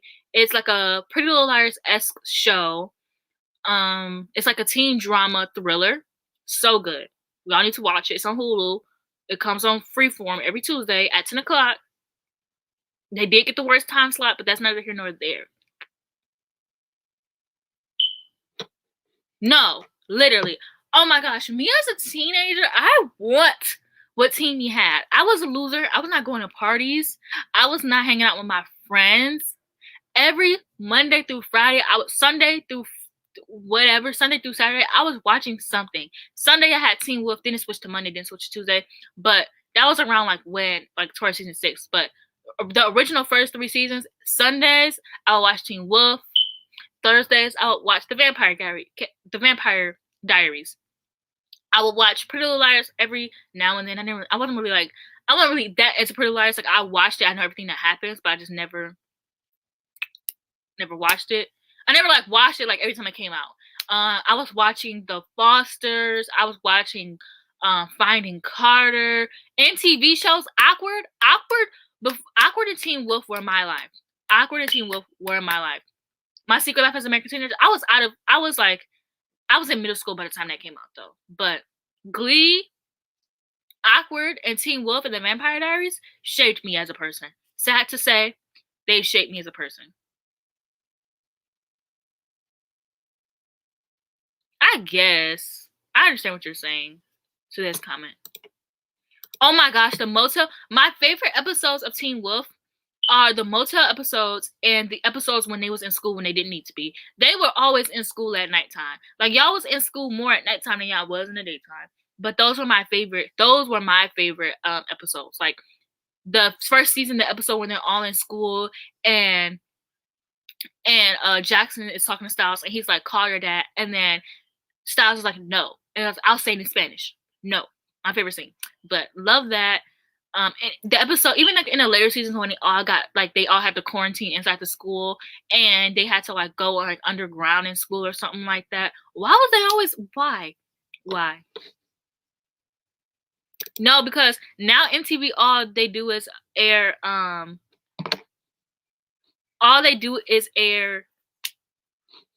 ridiculousness and stuff like that, and they need to their reality TV show era and their teen drama era was it. I don't know if anybody watched Happy Land, but that was good too. That was a good show. Exactly. The banter in Teen Wolf was just good. Jackson was hilarious. I'm so mad at Colton for leaving. I'm sorry. I'm mad at him. I will never forgive him for that. Because Jackson's character, with any other character, had the best banter. When Allison and Scott were flirting or whatever, and then Jackson was like, "I'm gonna stab my eyes out with this fork." I felt that. I too want to stab my eyes out with a fork. I always knew Scott was never gonna die. Anyway, somebody said something about Cruel Summer. I like the editing. The editing in Cruel Summer is one of my favorite editing. The only thing about Cruel Summer is The editing is a good excuse for them to not do anything with the show. Like with the editing, they could like the most recent episode, nothing happened that entire episode. You found out stuff like information from other people, but like nothing happens besides Jeanette being a liar. But like, who's surprised? The ending wasn't a cliffhanger, thank God. Well, I mean, it could be a cliffhanger to some people, but it wasn't a cliffhanger to me. Um, this was that show. This was that show. I never watched season 2. I never finished season 2 because I watched it because Vanessa Morgan was in it, and this is before she was in Riverdale, and I was obsessed with Vanessa Morgan.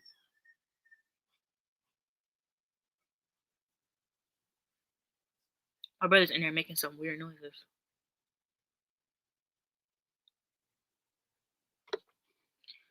The CW used to have good shows, like the Vampire Diaries. I'm starting to blank on the good, like the CW, MTV, and ABC Family was where it was at for me, because we had like the 9 Lives of Chloe. Now the CW would cancel their shows because the Secret Circle bomb, and then all the canceled shows. Like, why did you do that to me? The Carrie Diaries canceled, bomb. The ABC Family had some. Let me go look because there were some good canceled shows. My favorite, I asked this on Twitter, but what is your favorite TV show with vampire lore? My favorite is my Baby Sister Vampire, just because I like the fact that like you had different stages of being a vampire. So like you could get bitten, and you could like you would have to bite somebody else to become a full-fledged vampire. But you had a certain amount of time to do it. Like I just think that's so realistic.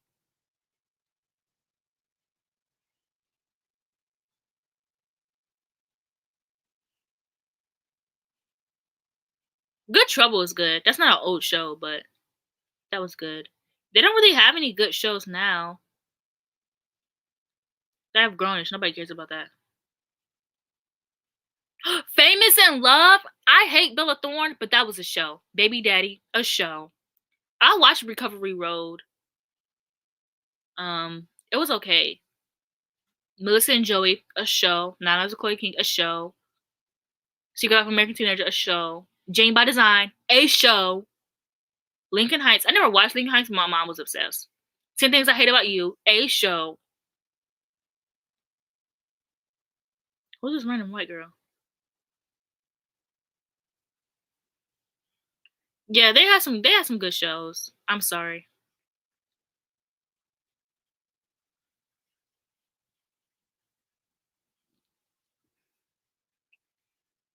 I never watched the originals. I'm sorry. It just doesn't seem intriguing to me. I never watched Twisted. I watched one episode and I was like, eh. When I was younger, I wanted to be a fashion. Jane by Design was literally True Jackson VP, but stolen and made more white. That's neither here nor there, though. But I like designing shows because when I was younger, I wanted to be a fashion designer. I was a young prodigy. I was a young protege when it came to fashion. Now I'm a loser. I'm not a loser, but you know what I mean. You know what they say. The talented kids become depressed adults. Blah blah blah. I didn't watch Veronica Mars until I didn't watch Veronica Mars until like 2 years ago, which I'm obsessed. It's one of my favorite shows now. Um, I do not care about Lucy Hale. I hate her. I'm sorry. She's not nothing to me. She's one of those celebrities that I hate for no reason. The guy that I'm currently dating or talking to literally is Nick Miller, and it's actually very terrifying. Like, I've never met Nick Miller personified ever, and it's like I like it, but it's terrifying.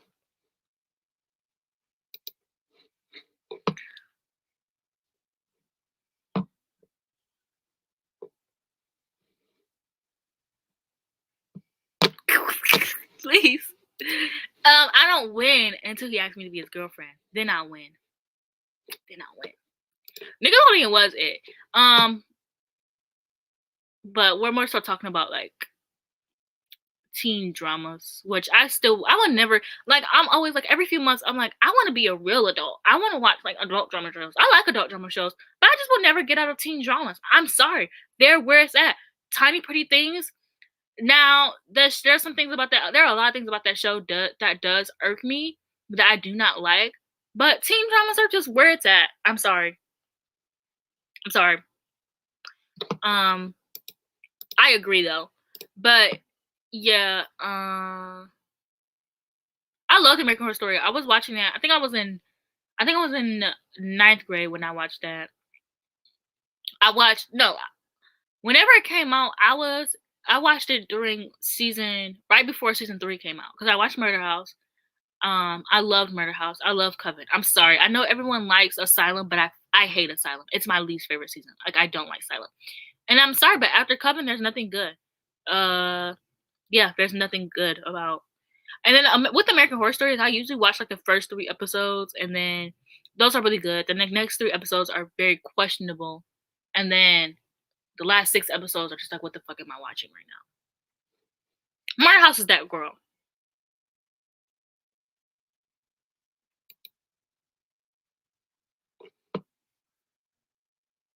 I love everyone quoting New Girl. I love New Girl. It's like the sitcom. I don't think I identify with any of the characters, but like I said, my dream man is Nick Miller, and yeah, Apocalypse was poo poo.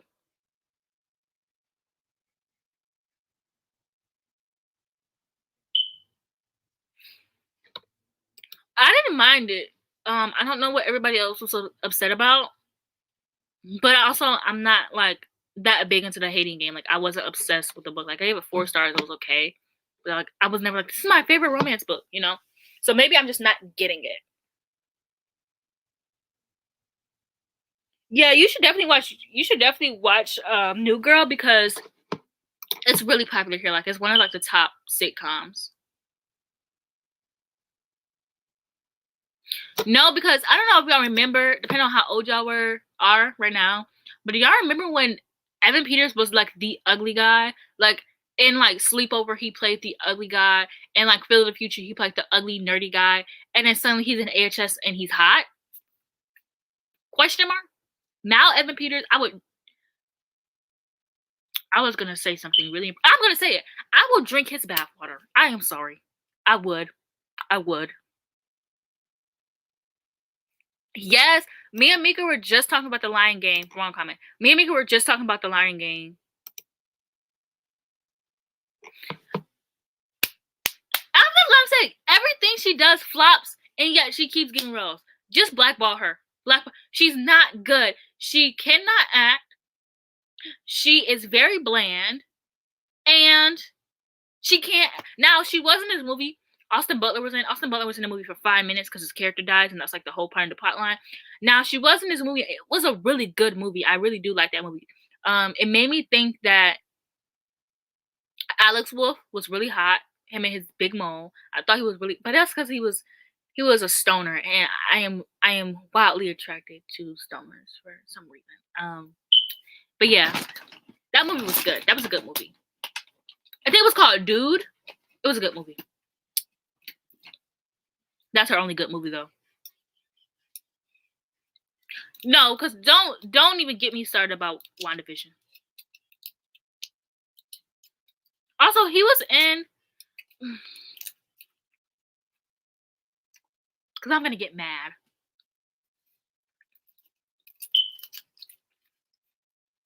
Because as someone who's an X-Men stan, like I like Marvel movies. They're good and whatever. But I was an X-Men girl. So imagine my heart when he came on.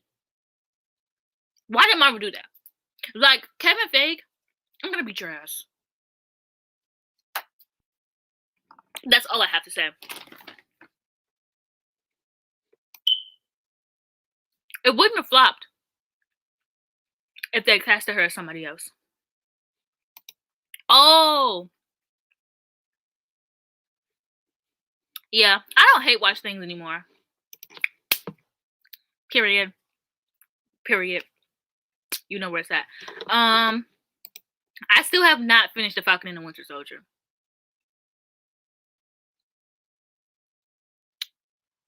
I'm still on episode 3. I'm like 15 minutes into the episode.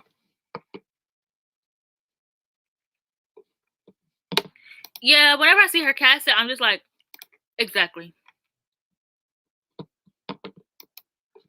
Oh my gosh. My hands are shaking. Oh my gosh.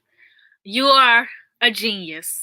You are. Why have I never thought of this? You are a genius. You're a genius. I'm sorry. You are a genius because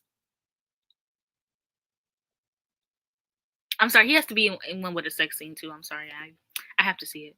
I need like some 50 Shades of Grey, some 300. Okay, not like that because I don't ever see Evan Peters acting like that. But I need like a little something, a little booty crack or something. I didn't mean to say. I'm going to hell. Have you seen Quicksilver in the X-Men movies? Not in WandaVision. In the X-Men movies, that man is hot. I like when he plays like dead inside characters. That's my. I need him to. I need him to play like in a rom com. I need him to be like, I'll never experience love kind of guy. The ones that like the people want to change.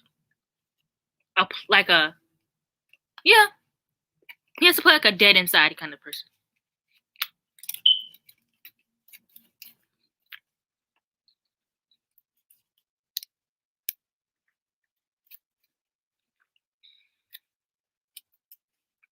I'm eating Dove,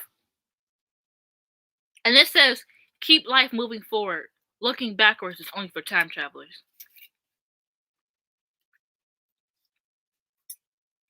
The quotes in here are so corny.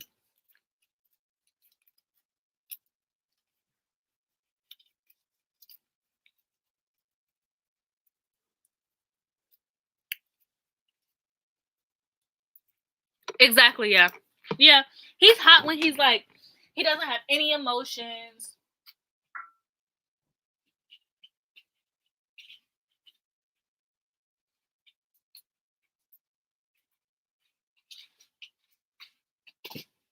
When like I hate Dove quotes too.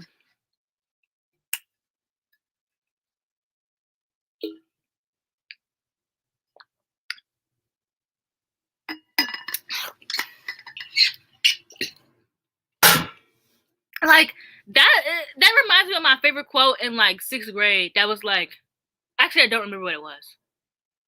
It was something to do with like the sky is the limit, but keep shooting for the stars or some or like bro, what was I had this Instagram this Facebook bio and it was like a Lil Wayne quote, but it was like so corny. What was it? I wonder if it's still there. Like real G's moving silent like lasagna or something like that.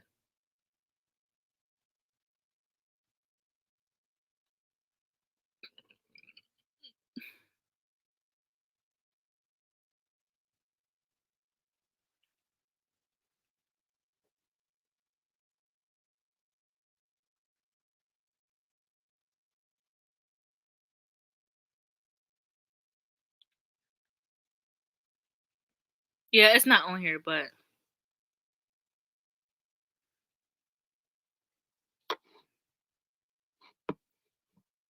very much, very much, very much.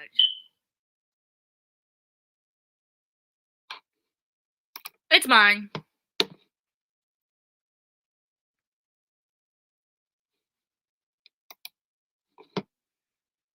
But okay, we're hitting like 2 hours, which I said I wanted to keep it. I said I wanted to keep this thing 30 minutes to an hour, and here I am talking for 2 hours. But y'all know how it go. Anyways, if y'all see me on Guru Gossip getting dragged about the situation, one I wouldn't know because I don't use Guru Gossip, and two, you see me dragged everywhere else, I don't care. Because somebody's probably gonna take it to offense the first half of this conversation. If you missed it and you want to rewatch the first half, like the first 30 minutes, I do spend talking about the title and stuff like that. So I'm gonna save it. If you can't find it, look in my live stream playlist because I keep all of my live streams there.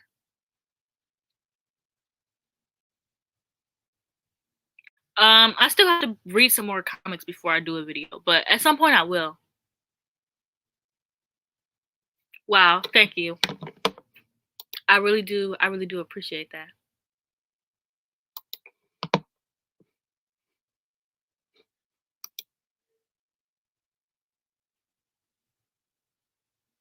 I've never heard of this show. But anyways, thank you guys for coming. Um if actually first of all, if any of you follow me on Twitter and I do not follow you back, let me know because I do try to follow back people from my live stream. It was down. It was down for like a month. Wait, what's the T actually? Because like I said, I don't use Google Gossip. Like I don't go on there. Like the site is blocked. Like I don't know anything that happens on there. So it could have been deleted, and I just don't know because I try to not think about its existence because it causes me like so much like depression and anxiety. So I try not to think about it. But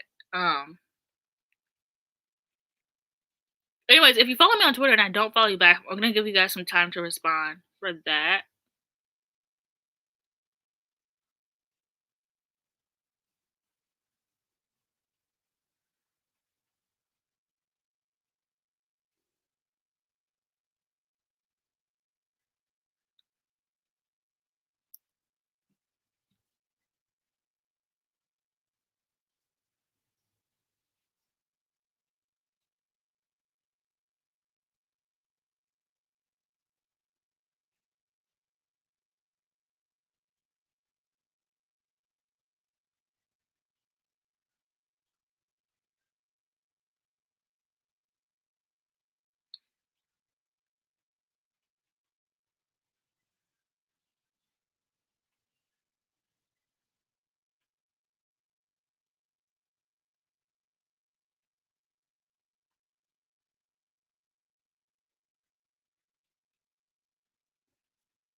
Um, Sin is an aesthetic girl, but she's funny because she's always dragging someone and always arguing with somebody on the timeline. Her username is I love Twilight. The username speaks for itself. Let's see. One of my favorites, her name is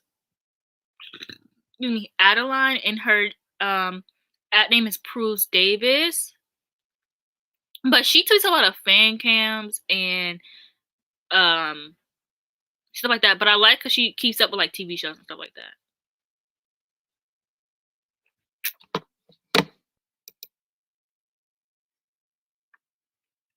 Whoa. But who else? Now I will have to unfollow some people because I like to keep my following this small. It's really not that important. I don't know why, but it's something I've always been like since I've joined Twitter. I want to unfollow this person just because I don't care about their tweets.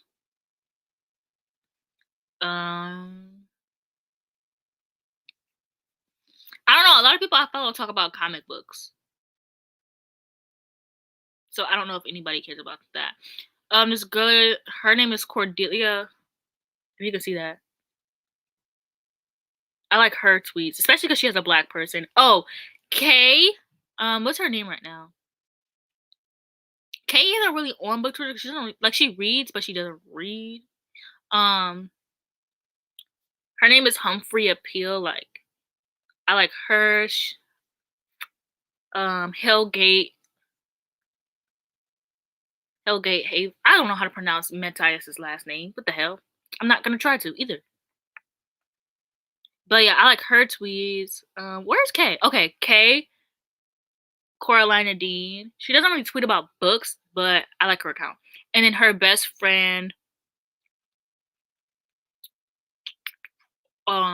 which is Kovinsky. But they're funny. Kay and Aurora are funny together. Like you have to follow both of them because they're hilarious. But yeah, those are pretty much it.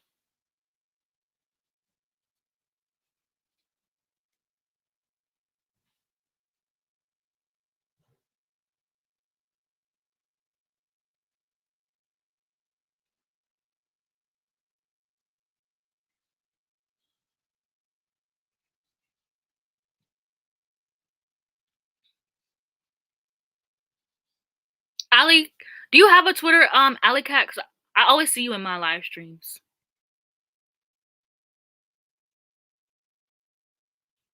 Not the K-pop at name.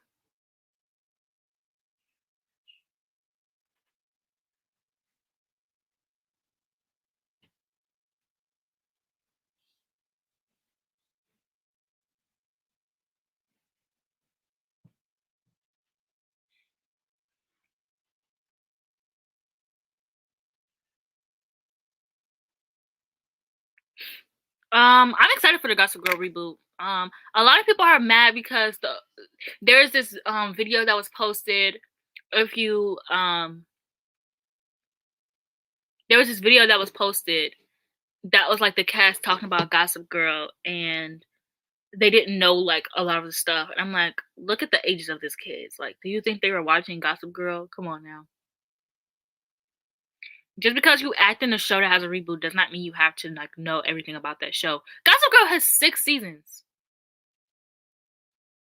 Listen, I'm just not a K-pop girly. Like my friends are, I follow K-pop stans. It's just I probably will mute you. I'm sorry, but I just don't listen to K-pop.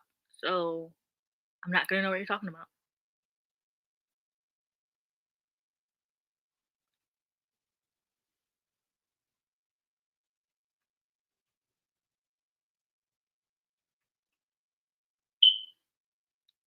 I've watched Gossip Girl all the way through like 3 times. Gossip Girl, Gossip Girl was one of my shows I would watch in high school. Like I would watch like Gossip Girl and 90210. That I like 90210 more than I like Gossip Girl because 90210 had the drama. I have to rewatch that. They took it off the CW. My feelings are hurt. I have to find a way to rewatch that because 90210 was my stuff.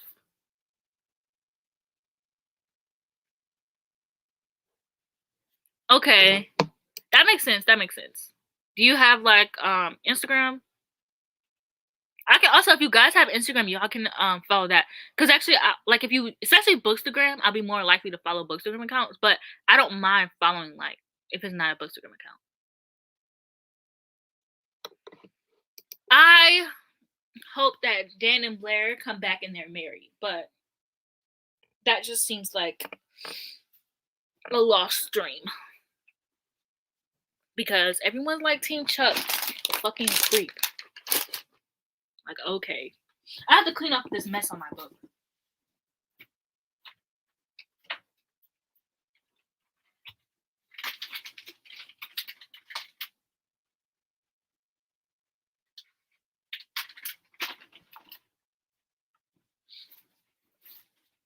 Ugh.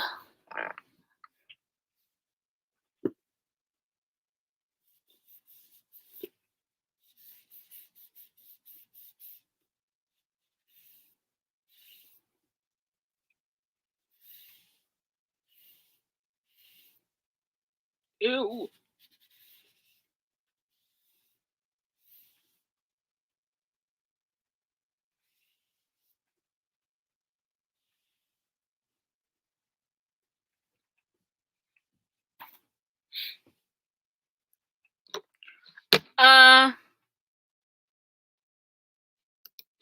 This that's not my closet.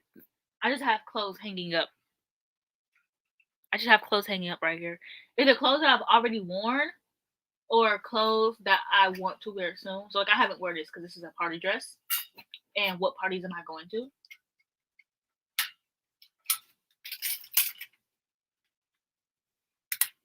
Where's the front? Yeah, so it just looks like this. But the bottom has can you see this? Obviously not. I have to get closer. The bottom has like this little thingy on the side. So it's like, yeah. I just bought it because I thought it was pretty. Ugh. Maybe if I get my license, if I get vaccinated, well, I mean, I am going to get vaccinated, and I get my license renewed, my ID renewed, I'll be going downtown to some parties because, yeah, I actually ended up quoting that. They try to do that all the time. Like, that's not something new. It's just like, it's so annoying. Like, y'all are corny. Like, please leave me alone. Like, it's actually really sad.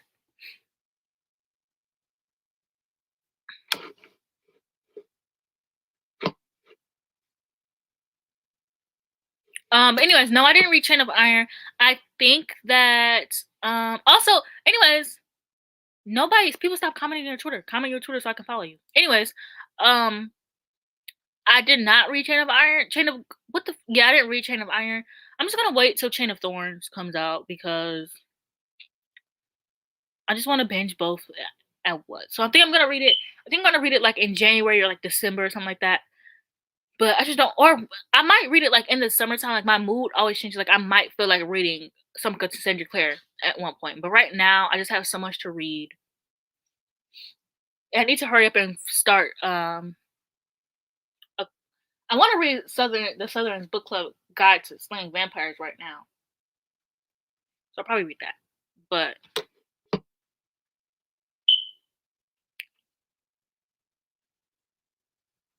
I am gonna get to it. I just don't feel like waiting.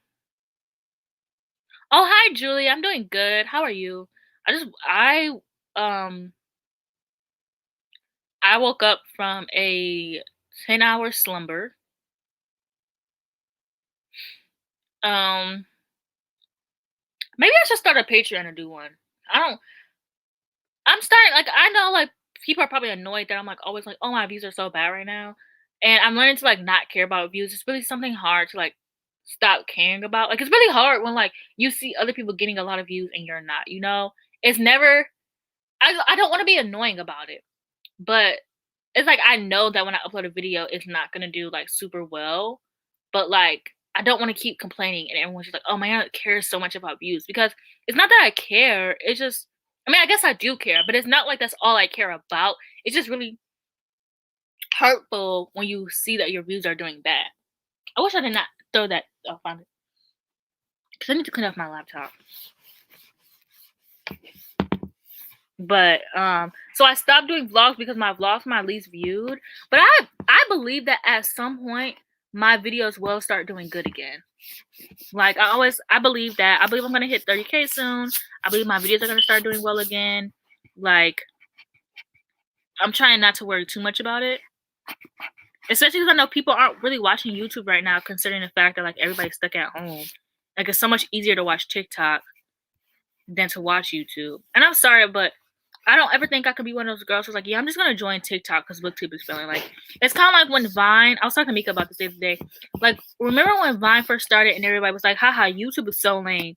And then Vine flopped and everybody from Vine who was calling it lame ended up coming to YouTube because there was no platform for them.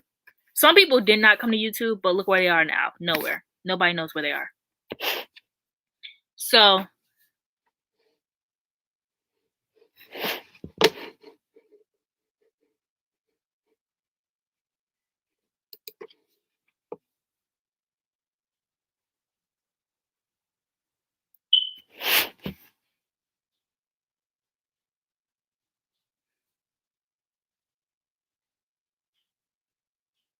I haven't watched Shadow and Bone. I'm going to be watching it with Mika, Jocelyn, and Jocelyn. Oh,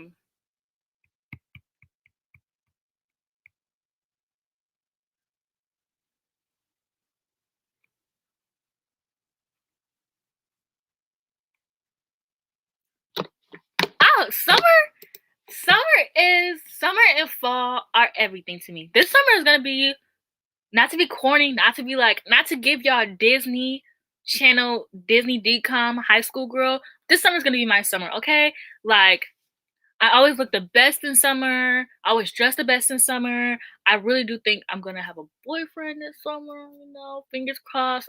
Let's manifest. Let's manifest for Mariana that she's a boyfriend this summer. Summer and fall are like my favorite times of year. Like I love the transition from summer to fall. Like my birthday's at the end of summer. We have a family vacation at the end of summer. And then like after my birthday, I have 1 month of just free time and then holidays start. In my mind, my birthday is a holiday, but no. Y'all, not to be corny, but this summer's gonna be a movie, okay? Now, it's not gonna be a good movie. It's not gonna be like a crazy movie. It's gonna be a DCOM for sure. Yeah, it's not gonna be a Lifetime movie or nothing like that. It's gonna be like a Nickelodeon movie or something, you know. Nothing too crazy.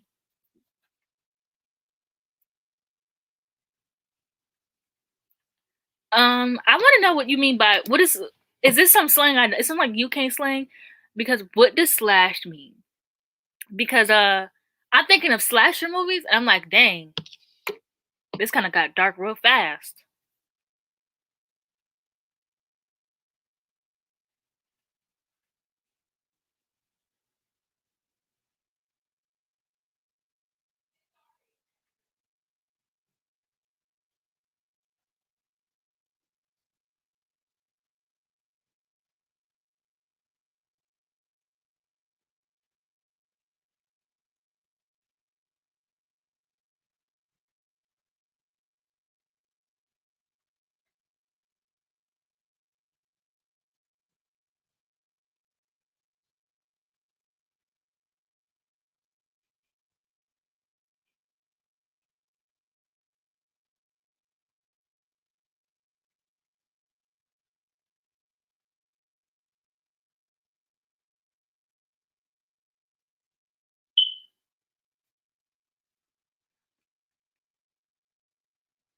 Um, I've been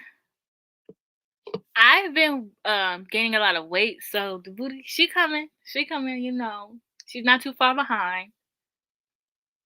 Okay, yeah. More like I'm sorry, maybe a little bit after, you know, like it I'm not gonna say it, but you know what I'm thinking, okay? But no, because summer days, like the summer outfits, like the crop tops and the shorts, or like the skirt, or like a cute dress. I wore this dress on a when we went to Chili's. It was so cute. Cause you know, a little crop top, a little short, a little dress, you know, and just like the carnival or like the zoo or something like that, you know, something like that. I'm sorry, summer days hit. Like, I know it's hot girl summer, but not for me. That's what you get for listening in because you don't even know what I'm talking about. But you don't even know what I'm talking about. But you don't know what I'm talking about, brothers.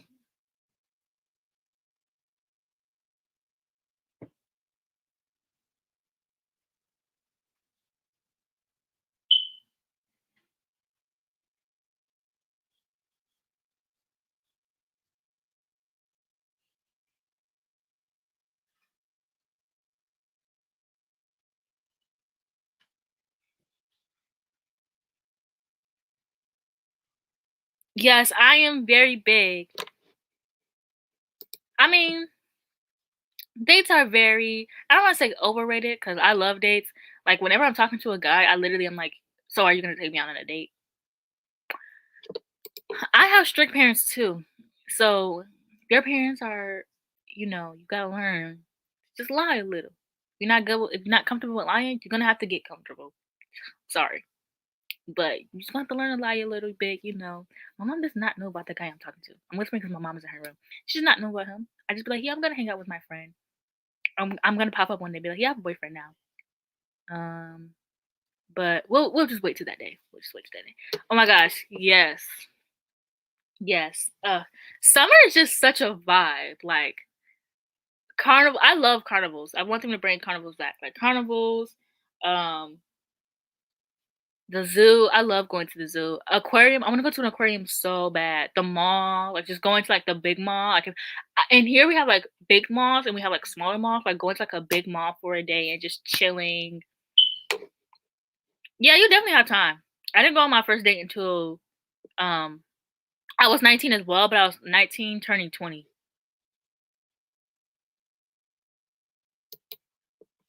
Oh yeah. Yeah, I definitely do be lying. I do be lying, yeah. You gotta learn like when to lie, how to lie good enough. My mom also like she doesn't care that much. Like she's strict, but she doesn't care. She's weird. But you can like you can manage your time. Like I know that like one of my biggest fears is that I'm not gonna have enough time for my friends, but like you can always make time. Like Jake's always busy. And like so we hang out every time he can. And like most of my friends, like besides Jake, Mika and Jocelyn, like live in different states, so we just FaceTime. So, whenever the date's over, we just FaceTime. So, I think you can make time for your friends and a boyfriend. My mom definitely doesn't ask questions. My mom does not care that much. It's really weird. She's like, "Where are you going?" But she doesn't ask. She's like, "Oh, what are you doing today?" She just doesn't ask questions though. My mom definitely my family definitely doesn't care. Like drinking is not legal, but in our family by like the age of 17, they don't care what you do. I love I love FaceTiming people. Like I don't get what this era's issue is. It's like I don't like FaceTiming. FaceTiming is fun. Yeah, I do. I think I'm gonna get my driver's license in spring. I mean fall. I think I'm gonna take courses in the fall. I have to get glasses first because I can't keep having people pick me up from work and like taking Ubers. Like it's taking so much money. Like I would rather like I'm spending more money on what you would spend on gas just to take Uber. I mean, you don't have to date. Like most people I talk to don't even think of dating as like dating. Like I think of dating as going on dates. A lot of people think of dating as being in a relationship. Like a lot of guys, you can get a boyfriend. A lot of guys don't even like. Most of the guys that I go out on dates with, I go out with them because I'm telling them like I want to go out on a date. It's never like a guy being like, "Let me take you on a date." Like most guys are like, "Hey, do you want to come over and watch a movie with me?" Which I meet them on Tinder, so I'm usually like, "No." But for you, it'll be really easy to just get a boyfriend in this generation because you don't have to he doesn't have to pay for dinner. You can just chill and watch movies up until like y'all can just hang out. Just hang out and call it a date. Or if you don't like the hanging out part of dates, just like watch movies together and stuff like that and just chill at each other's houses. I don't want I'm a hopeless romantic. Um I can't do friends with benefits because I'm gonna fall in love. Like I'm gonna fall in love. I I I'm a hopeless romantic, but I had to learn quickly um to separate books from real life. Like not every guy is gonna be super romantic, and it's something that you're probably gonna have to work on in your relationship. But he's probably not gonna be like not every guy is gonna be like your perfect. Maybe it's just me. Maybe I like fixing people or like making people like how I want them to be. But like I don't expect every guy to be like super romantic from like the first. Now you could. I'm not saying you can't get lucky. I'm not saying that you personally have to separate these two. I'm just saying for me, it worked out best to like not lower my expectations or anything like that. Like we're not lowering our standards, but just to understand that like some guys like are just a bit different. And just focus on learning red flags. But like I said, this is for me. Like if you want to like I hate when I'm like, yeah, yeah, blah blah blah. And people are like, oh well, that's not realistic. Like, girl fuck you, actually.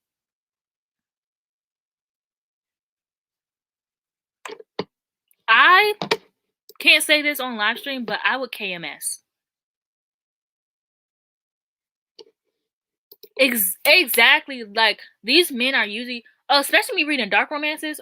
I learned very quickly, like I learned very quickly that these are written by women. Like I knew they were written by women, but like sometimes I'll read a dark romance and I'll just be like, men don't talk like this, you know. But yeah, it's just like so I had to learn very quickly, like all like men aren't super romantic, and that's something that they're gonna have to learn. Like as long as he knows your love language and attends to that, then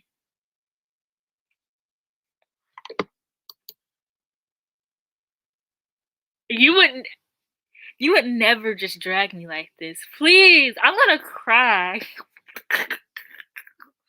You would never just drag me like this. I feel like I am the most Virgo out there. Like I feel like if you just listen to me talk, you would be like, "Oh yeah. Oh, bye Katie. Oh my gosh, I had so much fun um with you on this live stream.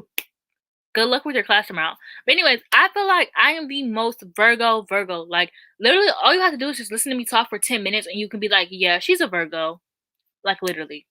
But anyways, um I haven't read Twice Shy yet, but I'm sorry, but I've never read a romance with a realistic man. I'm sorry. I'm sorry. I do be eating them up now. I ain't gonna be like, yeah, I hate romance. I do be eating them up. But I've yet to meet like a realistic man in a romance.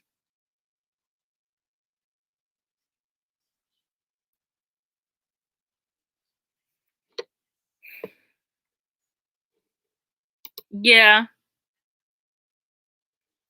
But I just feel like you can like Virgos are like the easiest sign that you can tell. I feel like there are signs where you can easily tell that they what their sign is, and Virgo is definitely one of them.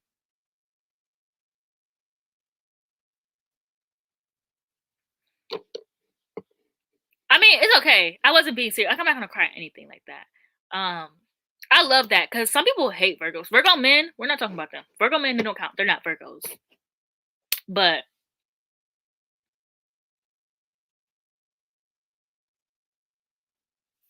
exact. This is a good point. Like I just like having fun. I do be thinking. I be like every 2 seconds. I'm like, okay, so when is he gonna ask me to be his girlfriend? But also like I just pay attention to the red flags. Like I said, the guy I'm talking to right now, he's not very romantic, but like that's not a bad thing. He just doesn't. I just think that like that makes him uncomfortable, and like he's just not good with that. But like he doesn't have any red flags, and then that's not me saying that because like I'm talking to him right now or anything like that. Like I was dating this one guy in February, and he had red flags. Like he had red flags, and it did not work out.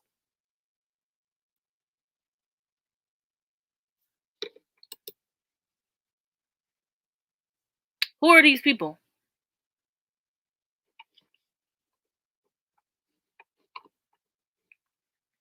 But oh, you know the typical. I'm sorry. I love white men. I love like Spanish men, Mexican men, like Hispanic men, Latino men. I love them. So I usually be setting my this trap for myself, but you know the typical. Oh, my Nubian princess. I've never dated a black girl before. There's this one really fine guy I was talking to, and he was like, "Yeah, black girls are just more they're better than white girls." Like, don't do that. Like, do not first of all, stop comparing like white women to black women to white women. Like, let's stop doing that. Like, the typical those typical red flags. I think there are like men out here who rare men out here who won't compare you, like who genuinely won't care that you're black. Like they genuinely just will be like normal. They don't fetishize you. Like any signs of like fetishizations, and I'm out of there. I'm out of there. Um,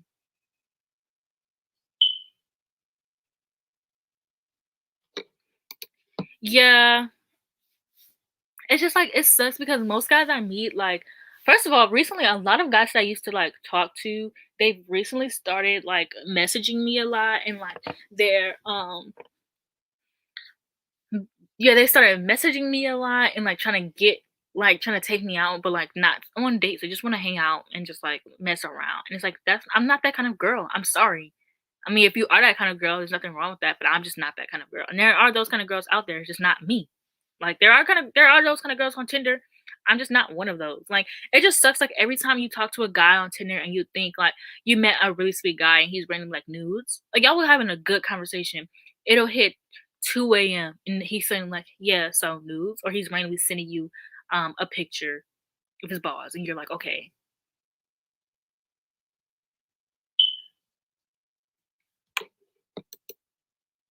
What? Since when were people named after the countries they were from? Where did they do that at? Well, I'm there are a few people named America, but they're always white.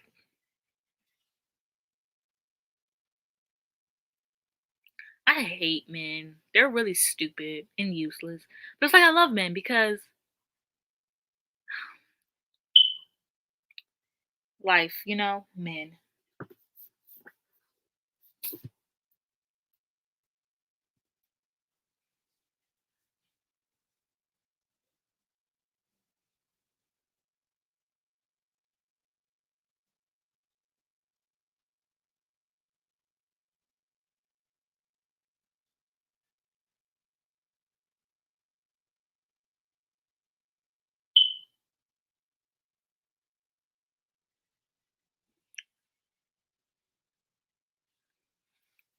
I guess because my name is like kind of unique, so I mostly get like, oh, like I love your name, like your name is so unique, all that. I've had guys specifically only talk to me because they liked my birthmark. Like, what? Y'all are weird. Like, this guy literally was like, I'm obsessed. Like, send me pictures of your birthmark. And I'm like, get help? Men are weird.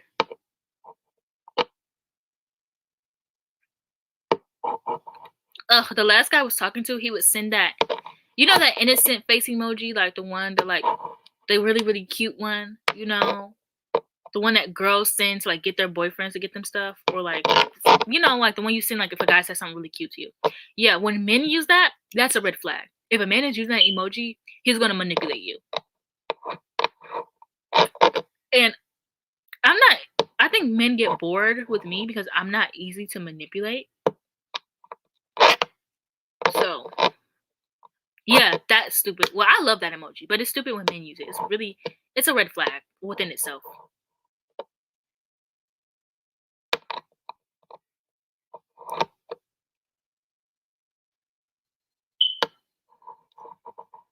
Okay, but anyways, it's coming on 2 hours and 30 minutes, which that's a long time. So I think I'm going to end this live stream. Thank you guys for joining me. I will be back.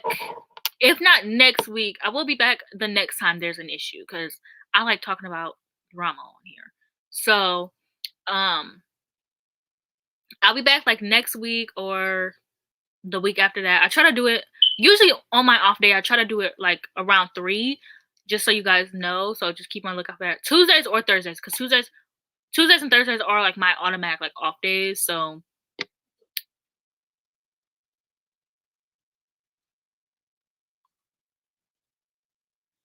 but yeah, thank you guys for joining, and I'll see you guys next week or if not the week after that. Bye.